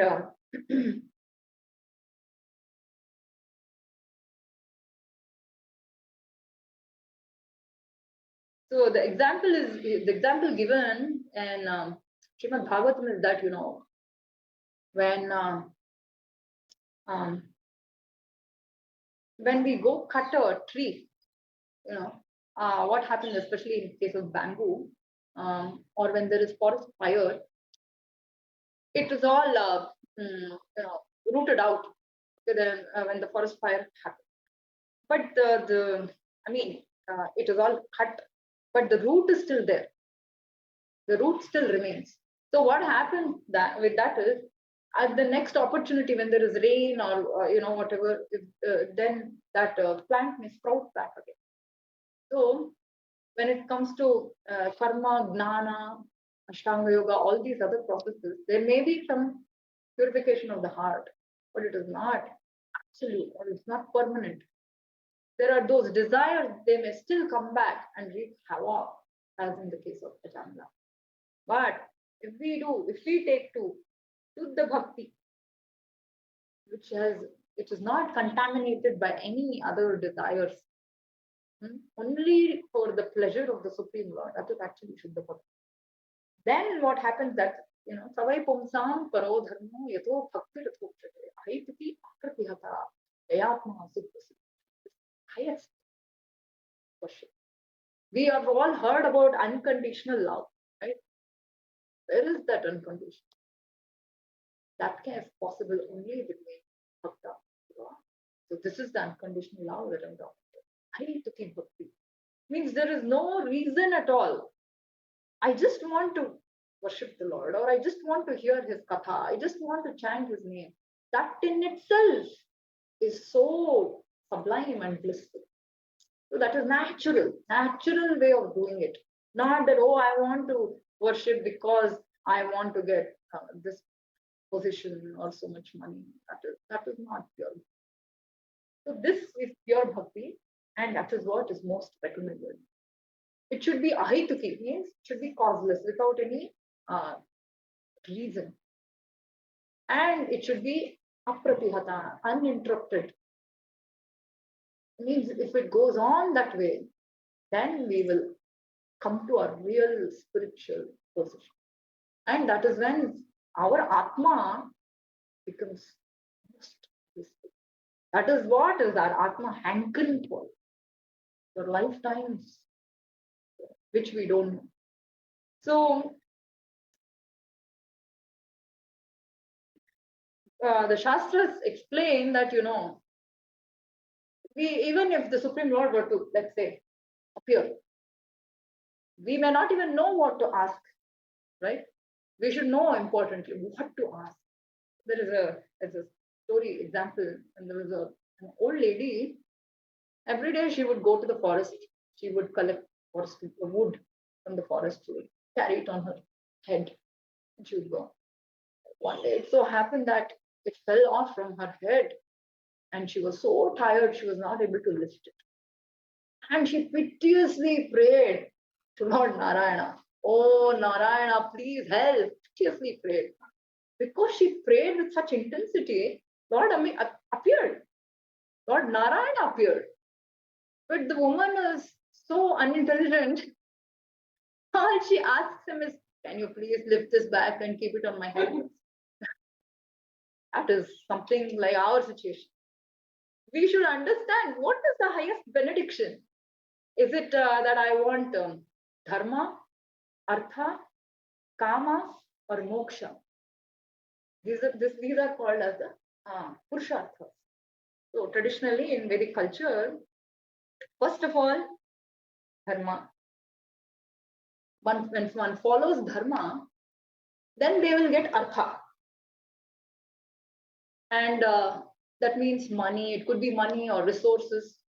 When Brahmana performs his dharma, then he gets whatever is required for his maintenance, Kshatriya, his dharma, and so on. So everything was guided by Vedic dharma, shastras. People lived accordingly. So there was no question of them committing sins. Still, the nature of this world is such that we'll still end up committing sins.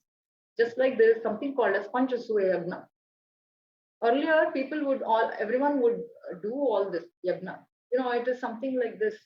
when we walk on the street or when we walk anywhere, so many ants may get killed. Just by breathing, so many innumerable entities which are so tiny without our knowledge, they get killed. So this way, some way or the other, we are committing unknowingly or knowingly so much papa. So they would do some kind of yagna to counteract such sins also. What do we do now? Kali Yuga. Nothing. That is why when one takes to the bhakti yoga, that is enough. That is what happened with Ajamila. Even though he did not do any atonement, actually the thing is, in earlier yugas or earlier days, people were so scared because they knew that what is awaiting them. If some bad papa would have happened, they would do the prayashchitta as prescribed in Vedic Shastra before they die.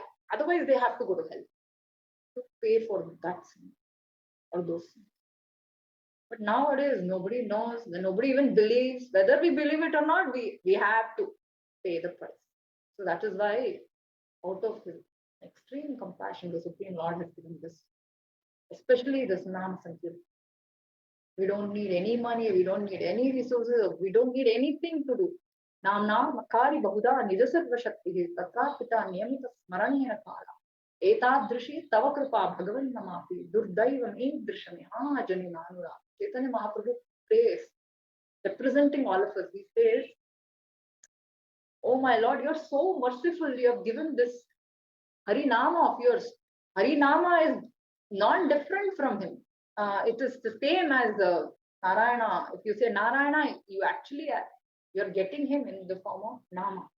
So it has all the potencies or energies, whatever the Lord can do, even the Nama can do. In spite of all this, there are no rules, regulations for this form of bhakti because it's the highest. No more rules will bind us. We can chant when we are sleeping, eating, walking, even in the bathroom, even we are pure, not pure, doesn't matter. Because the Nama itself will purify us. It's all purified. So, still we are not attracted. So he's saying that is how unfortunate we are.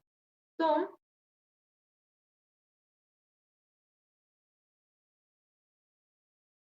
after all this, so what should one really ask for, right? So we should really ask for, let's say we get 100 rupees, then we don't have to ask for 10 rupees, 5 rupees, right? Everything, it's already included. So let's say we ask for this Shuddha Bhakti of Lord Vishnu and Krishna, then that is the highest attainment. We don't need anything. So in the Bhakti Yoga, the most important thing is, unlike Jnana Yoga or Karma Yoga or Jnana Yoga, it is not one-sided. That means in Karma Yoga, only the body is working. In Jnana Yoga, only the intelligence is working. And in the Dhyana Yoga, only the mind, they're trying to control the mind and they're sitting in one place, the postures, asanas, or they're doing this Dhyana. But the body, the senses are not engaged. So there is every chance that the senses may demand. That's what happened with many yogis. They were although very powerful yogis like Vishwamitra. But on seeing Menaka, he fell down. Why? Because he was not engaged in Bhakti Yoga. So in Bhakti Yoga, what happens is, Savai Mana Krishna Padaravinda Vachanchi Dhirani.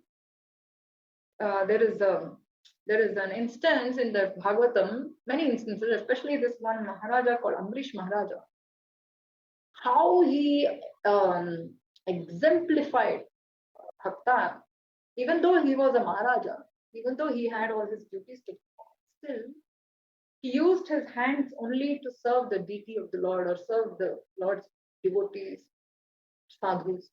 He used his eyes only to see the beautiful deity form of the Lord. He used his nose only to smell the flowers offered to the Lord. He used his tongue only to speak about the Lord or take prasadam. And so on. He used his legs only to walk to Dhama or to the temple of the Lord. So his entire mind, intelligence, ahankara, body, everything was completely engaged in bhakti yoga. There was no chance of him going astray. And he was such a, even though he was very, very humble, the bhaktas are usually they're very humble. They don't show off their powers like the yogis. So what happened was Durvasa Muni came once to test him because he was envious that, oh, this Ambarish Maharaja, he's just a grihastha, he's a king. How is it that he has become so powerful? But he's such a great yogi, and so he does some there's some testing and so he gets purposely he does that on purpose, and he gets very angry with this Ambarish Maharaj, and he'll create a demon to kill him. But immediately Sudarshana Chakra comes, kills the demon, and starts chasing Durvasa Muni. Durvasa Muni goes to all lokas, tries to get help. Nobody comes to help. Shiva, Brahma, Devata, nobody. Then finally he goes to Vaikuntha, meets Vishnu, and Vishnu also says, I cannot do anything. Sadhavo Hridayam Mahyam. He says, I am controlled by the sadhus. They are in my heart, I am also in their heart. You should go apologize to the sadhu. Not me. Even if you apologize to me, no, I can't help you because I am in control of my devotees. So he goes to Ambarish Maharaja, begs for forgiveness. And then finally, Sudarshana Chakra will reveal. How does it relieve? It just goes back. Previous grandson is Gatidhar. How the Shloka is Durvasa Kshetra. So Ambarish, he goes back to Ambarish Maharaja, and then Ambarish Maharaja. He apologizes, but Ambarish Maharaja never. It is not a material weapon. He goes back to. Like in this way. ಅದಕ್ಕೆ ಇದು There is a passage in Bhagavatam. Oh, yeah? Shivamogga is the Durvasa Kshetra. Oh, ಅದಕ್ಕೆ very few people are there. you have ಇದು also other one. Kashyapa also is. Okay, so the point being made is one need not give up desires to do bhakti. One when performs bhakti, and it is not that somebody, when someone comes to a liberated platform, let's say he becomes a pure devotee of the Lord, it's not that he has no desires, he has no thinking, feeling, willing, or he has become a stone. No, he has become fully conscious now in his best consciousness. Conscious living entity means Jivatma. How can it be without desires? How can it be without thinking, feeling, or willing to do something? And it is always active. Chaitanya means that is the symptom of a jiva, and it is always active. Even if we see under the microscope, tiniest living organisms, microbes, are always moving about. Not a stone. Stone has no life. It will not move. So now we are talking about someone who has attained the highest level of consciousness. Will he just simply be sitting like a stone? No, he'll be very active. Active in the service of the Lord. So that is why even in the Vaikuntha, we see in the spiritual world, they're always serving. They're always eager to serve. Here in this world, there is always a competition. Who is going to serve me? Hey, you serve me. Why should I serve you? In the spiritual world, it's opposite. There is a competition. I want to serve you. I want to serve the Supreme Lord. They're all that way. They're always serving other Vaishnavas, or the Supreme Lord. And maybe you can bring that up now. How? So if you want to toggle, Hmm. you want to toggle or you want to share the screen? So I have shared the pictures with all of you. You can look the picture. Or maybe a couple of more minutes after I finish this one. I'll go to that. So the point I was making was, even in the Bhagavad Gita, in many there are shlokas by Supreme Lord. He gives the characteristics of one who has come to that pure state of consciousness, or one who is eligible to go to the spiritual kingdom.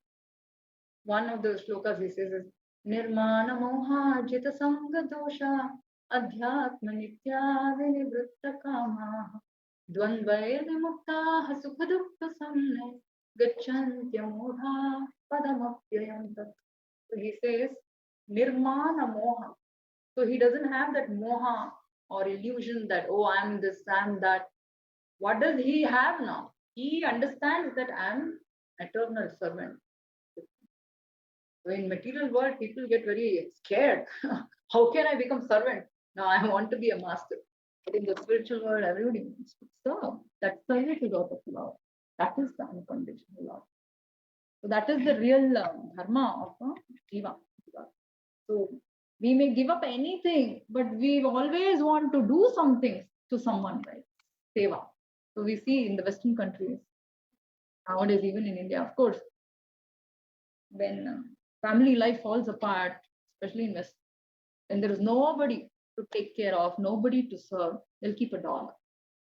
They serve. The point is they want to serve. They cannot sit simply like that. That is the nature. That is the dharma. Dharma means this any pet. So what is the dharma of jiva means to seva. But when it is realized in its purest state, serving the Supreme Lord, that is bhakti. So if fire, dharma of fire is to be hot. If fire is not hot, it's not fire. If dharma of ice is to be cold and to be solid. If the ice melts, then it is no more ice. It becomes water. That is the dharma. What is the dharma of jiva means? Seva to the Supreme Lord. It's our original function. So, but the point is, we may not be so attracted at this point immediately to hear so much or to chant or to do any kind of seva to the Supreme Lord. That is only because of our own anarthas which are in our body, which is in our heart. Acharyas compare it like jaundice. So one who has jaundice, even though you give him sweet, it will not taste sweet for him. It tastes bitter. But what is the medicine? Take that same sweet sugar candy. Keep taking it, and that will cure jaundice. And one fine day he will realize, oh, this is so sweet, so relishable. Same with us. Even though this chanting of this Harinama and doing this Hari Bhakti is actually most relishable activity to the Jivatma, because this is our natural function. But because we are jaundiced, we have this disease, material disease, and we have all these anarthas. That is why we don't like it. But the more we do this bhakti yoga, more we do this sadhana bhakti, when we attain the pure state, then it becomes so relishable.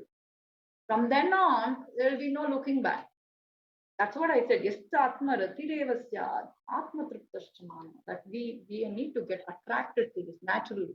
When we come to that natural stage of attraction, then we want to do it more and more and more. How much ever we do, we are not satisfied. The gopis say that, oh, what kind of creator is this Brahma? They get angry with Brahma that he has created eyelids. Oh, momentarily we keep blinking and I'm not able to get that vision of the Supreme Lord. I'm not able to serve him continuously. What kind of a creator is this Brahma? That is Prema. That is the highest form of consciousness. Okay. And liberated pure devotees, it's not that they are also devoid of emotions or desires. They have this desire to always serve the Supreme Lord. Their emotions are also there. The emotions are also there. Otherwise, how can we call them as even living, right? And it is not that they have no anger or they have all the emotions are there, but they're all purified. How do we substantiate this? For example, Hanuman. Hanuman had so much anger when, huh? Yeah, definitely. Anger is a nice. No, no, that's what I'm saying. What kind of anger? That anger is not selfish. If somebody does anything on his personal account, he is not angry. But if somebody does anything to the Supreme Lord or his devotee, like Ravana captured Sita, and with that anger, he burnt the whole of Lanka. He put Lanka on fire. That anger pleased Lord Rama. Lord Rama is happy to see that, oh, my devotee, he loves me so much that, because he cares for me so much, he has, done this to show the enemy down. That is wanted, that is required. So this is all purified state of emotion. Even the Supreme Lord has emotion. Even Brahma, Krishna, they don't have emotions, how will we get? So it is not that we have emotions only in this life. And we have a higher state of. So this is about Abhideya. So quickly I'll talk about Prayojana. So we are talking about all this. What is it that we want to achieve, right? So I already spoke about dharma, artha, kama, moksha. There is something even beyond moksha. That is what Sri Chaitanya Mahaprabhu came to. And it was never given before by anyone. So we have all these acharyas that came. They were all sent by the Supreme. There is a gradual development of philosophy. So first we have to lay the foundation. Without laying the foundation, we cannot go to the 10th.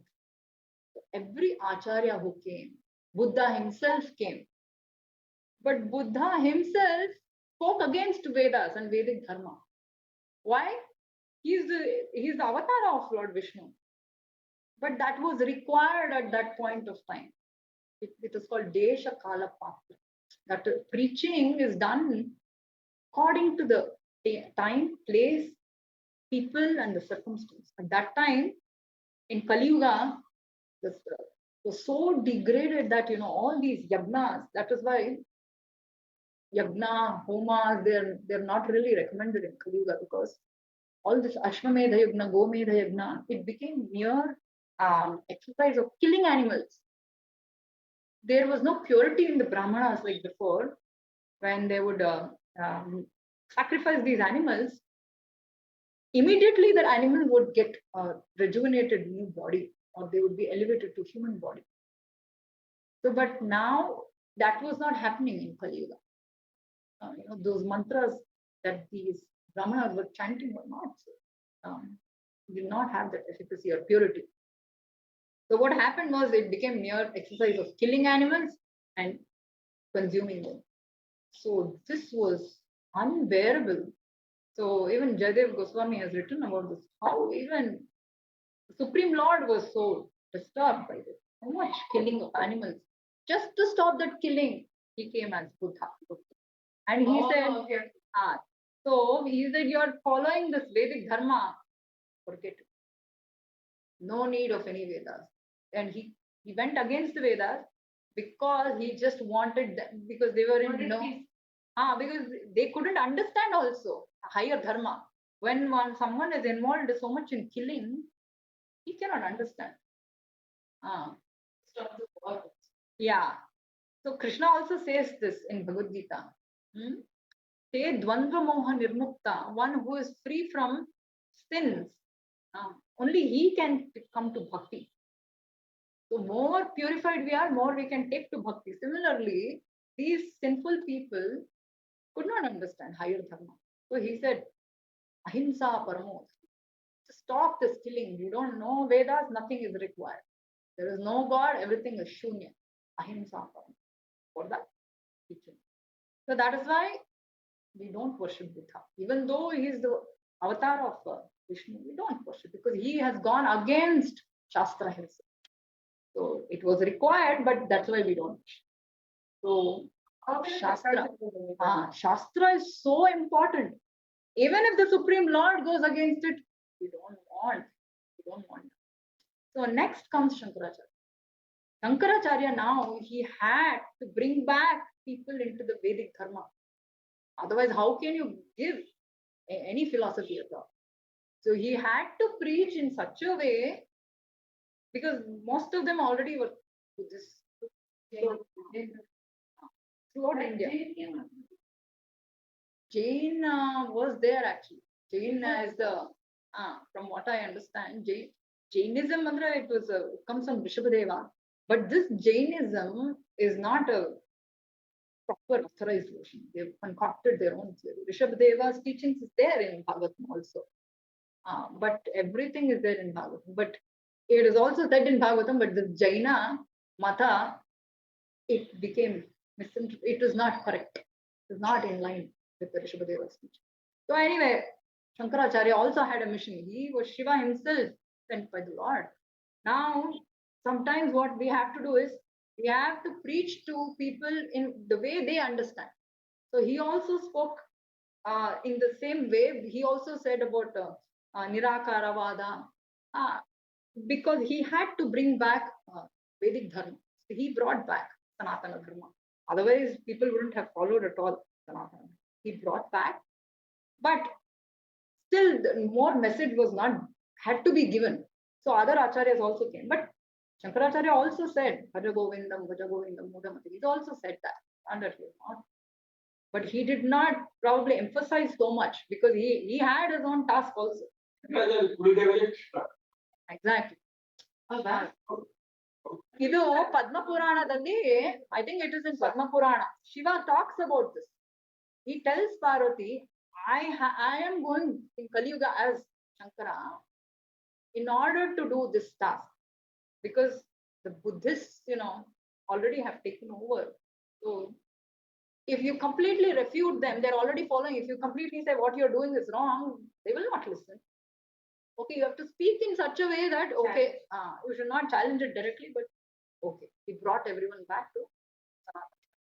Then came Ramanujacharya. So Shankaracharya spoke about from Shunyavada to, he came to a point of Aham Brahmasmi. He came to the point of, yes, we are not this material elements.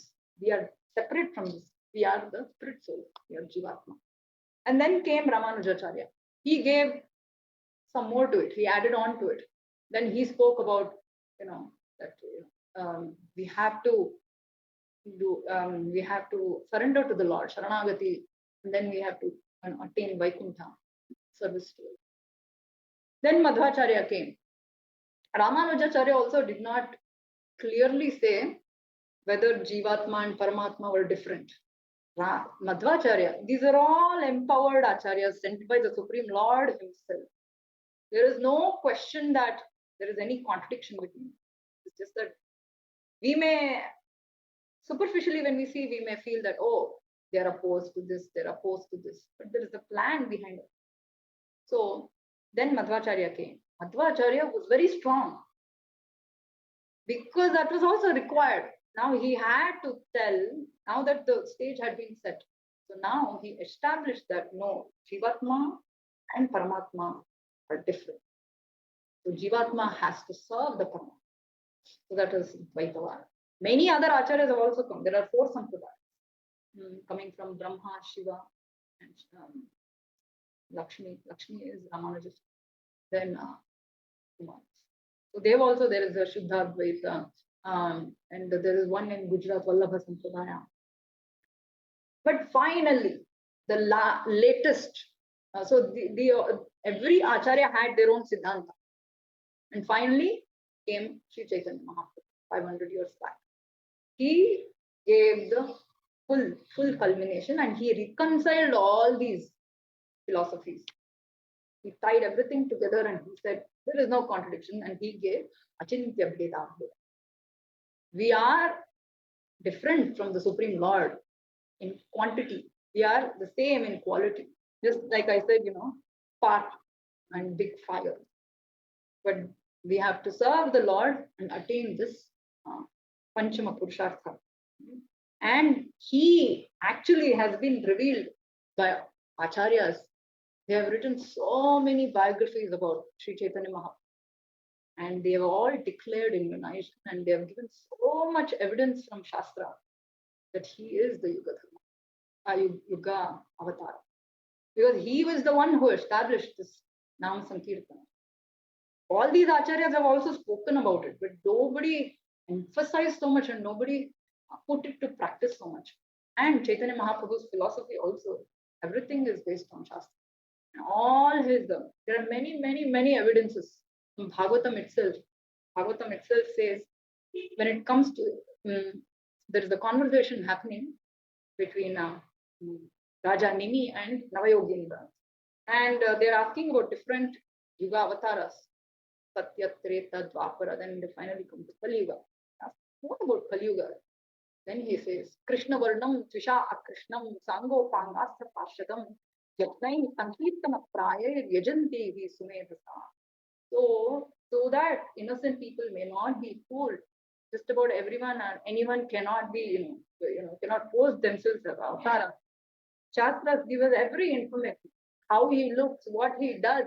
And like I said, he doesn't come alone, Supreme Lord. The VVIP, he comes with all his parshads, his associates and all that. And he has a specific mission. What is the mission of this Yuga Avatara? Yagnai Sankirtana Praya Yajanti. He has to establish the Yuga Dharma of Nama Sankirtana. And that's exactly what he has done. And even in the Vishnu Sahasranama, they quote, Suvarna Varna Hemango Varangas Chandanangadi. He is called as Goranga, Hemanga, because he was golden. He's golden now. Golden in complexion, so effulgent, so beautiful. And Varangas Chandanangadi, so beautiful, and he is applying Gopi Chandana all over. Then again, Vishnu Sahasranama says, Sanyasakrit Chamakshanto Nishtashanti Paraya. Particular avatara, he takes sannyasa. He leaves his old mother and his newly wed 16-year-old wife. No one else to take care. 24 years of age. He leaves everybody and goes, takes sannyasa. Just to save the world, just to establish this Yuga Dharma. And of course, he's given so much more. And he disappeared from this planet 48 years. Very young. 48 Chaitanya Chaitanya Mahaprabhu. And then, but even to this day, they show in a place called Tota Gopinath, there is a DT, they show a small golden spot. That is where Mahaprabhu disappeared, in that golden spot. So, such avatars. He didn't leave the body movies. They will not leave the body. That is an avatara. So, they come in the self-same spiritual body. And there are so many, many, many leelas. I can't go into the detail, but so many leelas that show that he is sometimes in that transcendental or in that spiritual emotion. Now he is playing not the part of Krishna. Even though he was Krishna, he was Bhakta Avatara. He was playing the part of Gopis, Radharani. Why? Because he wanted to show to us how to attain Supreme Lord by that Prema Bhakti, Ananya. That is what he came to give. So, what he came to give was beyond even moksha. Dharma, artha, kama, anyway, is available here. But moksha, Bhagavatam says there are 5 types of moksha. Most of us wouldn't have even heard. All we know is Sayujya. That means we go merge into it. But more to it. There are different acharyas have given different paths. So, Salokya, Sarshti, Samipya, Sarupya, Katvam, Apyuta, Diyamanam Nagrananti, Vinamat Sevanam Janaha. Comes the Kapila Deva in the Bhagavatam. Salokya means to be on the same planet as the Supreme Lord. There are so many spiritual planets, they can go, be there. Sarshti means to get so much like opulence or power like the Supreme Lord. Samipya means to always be with him, close to him, like Arjuna. Wherever Krishna would go, he would always be there. So Sarupya means to get the same features and form like the Lord. Many of these Vaikuntavasis, right? So as we see, Bartha. So see in this picture, The description of Vaikuntha is there in the third skanda of Bhagavatam. You have sent the picture. No? Vivid description. All these associates there, all these devotees there. Which picture are you looking? This one. The women look like Lakshmis and the men look like Vishnus. They all have 400 form, Neela Varna, splendid, so effulgent, so beautiful. And the females look, golden complexion like Lakshmi Devi. And so it's a beautiful description of the Vaikuntha world. And but even though they are there, they live there as husband wife, they have a family life that way. But they're always interested in only serving the soul, not themselves. That is different. So this is Sarupya, and then Aikatvam. Aikatvam is to merge in God. So these are the different types of liberation, but Vaishnavas or Vaishnava Acharyas, they don't prefer this Aikatvam. They don't want to merge into the Supreme Lord or in the Brahmajyoti. There are many reasons for that. One is that they want to retain their identity so that they can serve the Lord. If you go merge, it's almost like you're not exist. You don't have your own identity, you're not. How can you serve the Lord? There may be little Brahmananda, but this Premananda or Bhaktiananda, Sevananda is so much more times higher than that. Of course, when we can directly serve the Supreme Lord, why would we want to go merge? That is the point of Srimad Bhagavatam. And yet, so even Gajendra, when Gajendra Moksha also, he gets Sarupya. It says in Bhagavatam, Gajendra, when he is saved by Vishnu, from the elephant body, he gets Chaturbhuja Rupa. So there are so many such examples. It is not that somebody has concocted all this. But then pure devotees of the Lord, here it is, this sloka says, they say, no, I don't even want that. Even Chaitanya Mahaprabhu taught that. Na dhanam, na janam, na sundarim, kavitam va jagatishakam. Ma janmani, ishvare, bata bhakti raheti. I don't want dhana. I don't want money. I don't want followers. I don't want a beautiful wife. I don't even want moksha. He's saying, I want life after life. I want your bhakti. That is highest, purest form of devotion. You don't ask anything to the Lord in return. Whether you want me to go to hell or go to Swarga or be in Guloka or come to Vaikuntha. If you desire, I will come wherever you want, but I want to just. That is the nature of pure devotion, love, prema. So this is what is called the Panchama Purushartha. It is called Prema. Prema Pumartho Mahan. This is what, this pure bhakti is what Bhagavatam talks. Again and again, again and again. And it is the highest attainment or the highest goal in life. And that is what Mahaprabhu came to give. And there is so much more to it. Like in Vaikuntha, there is this still little distance from the Lord. That means it's not so intimate. So it is like, when the Lord is in his office, like as a manager CEO, he's little formal. We have a formal relationship. But the same boss, when he comes home, is doing it so much intimacy. So that is Krishna in his Goloka Dham.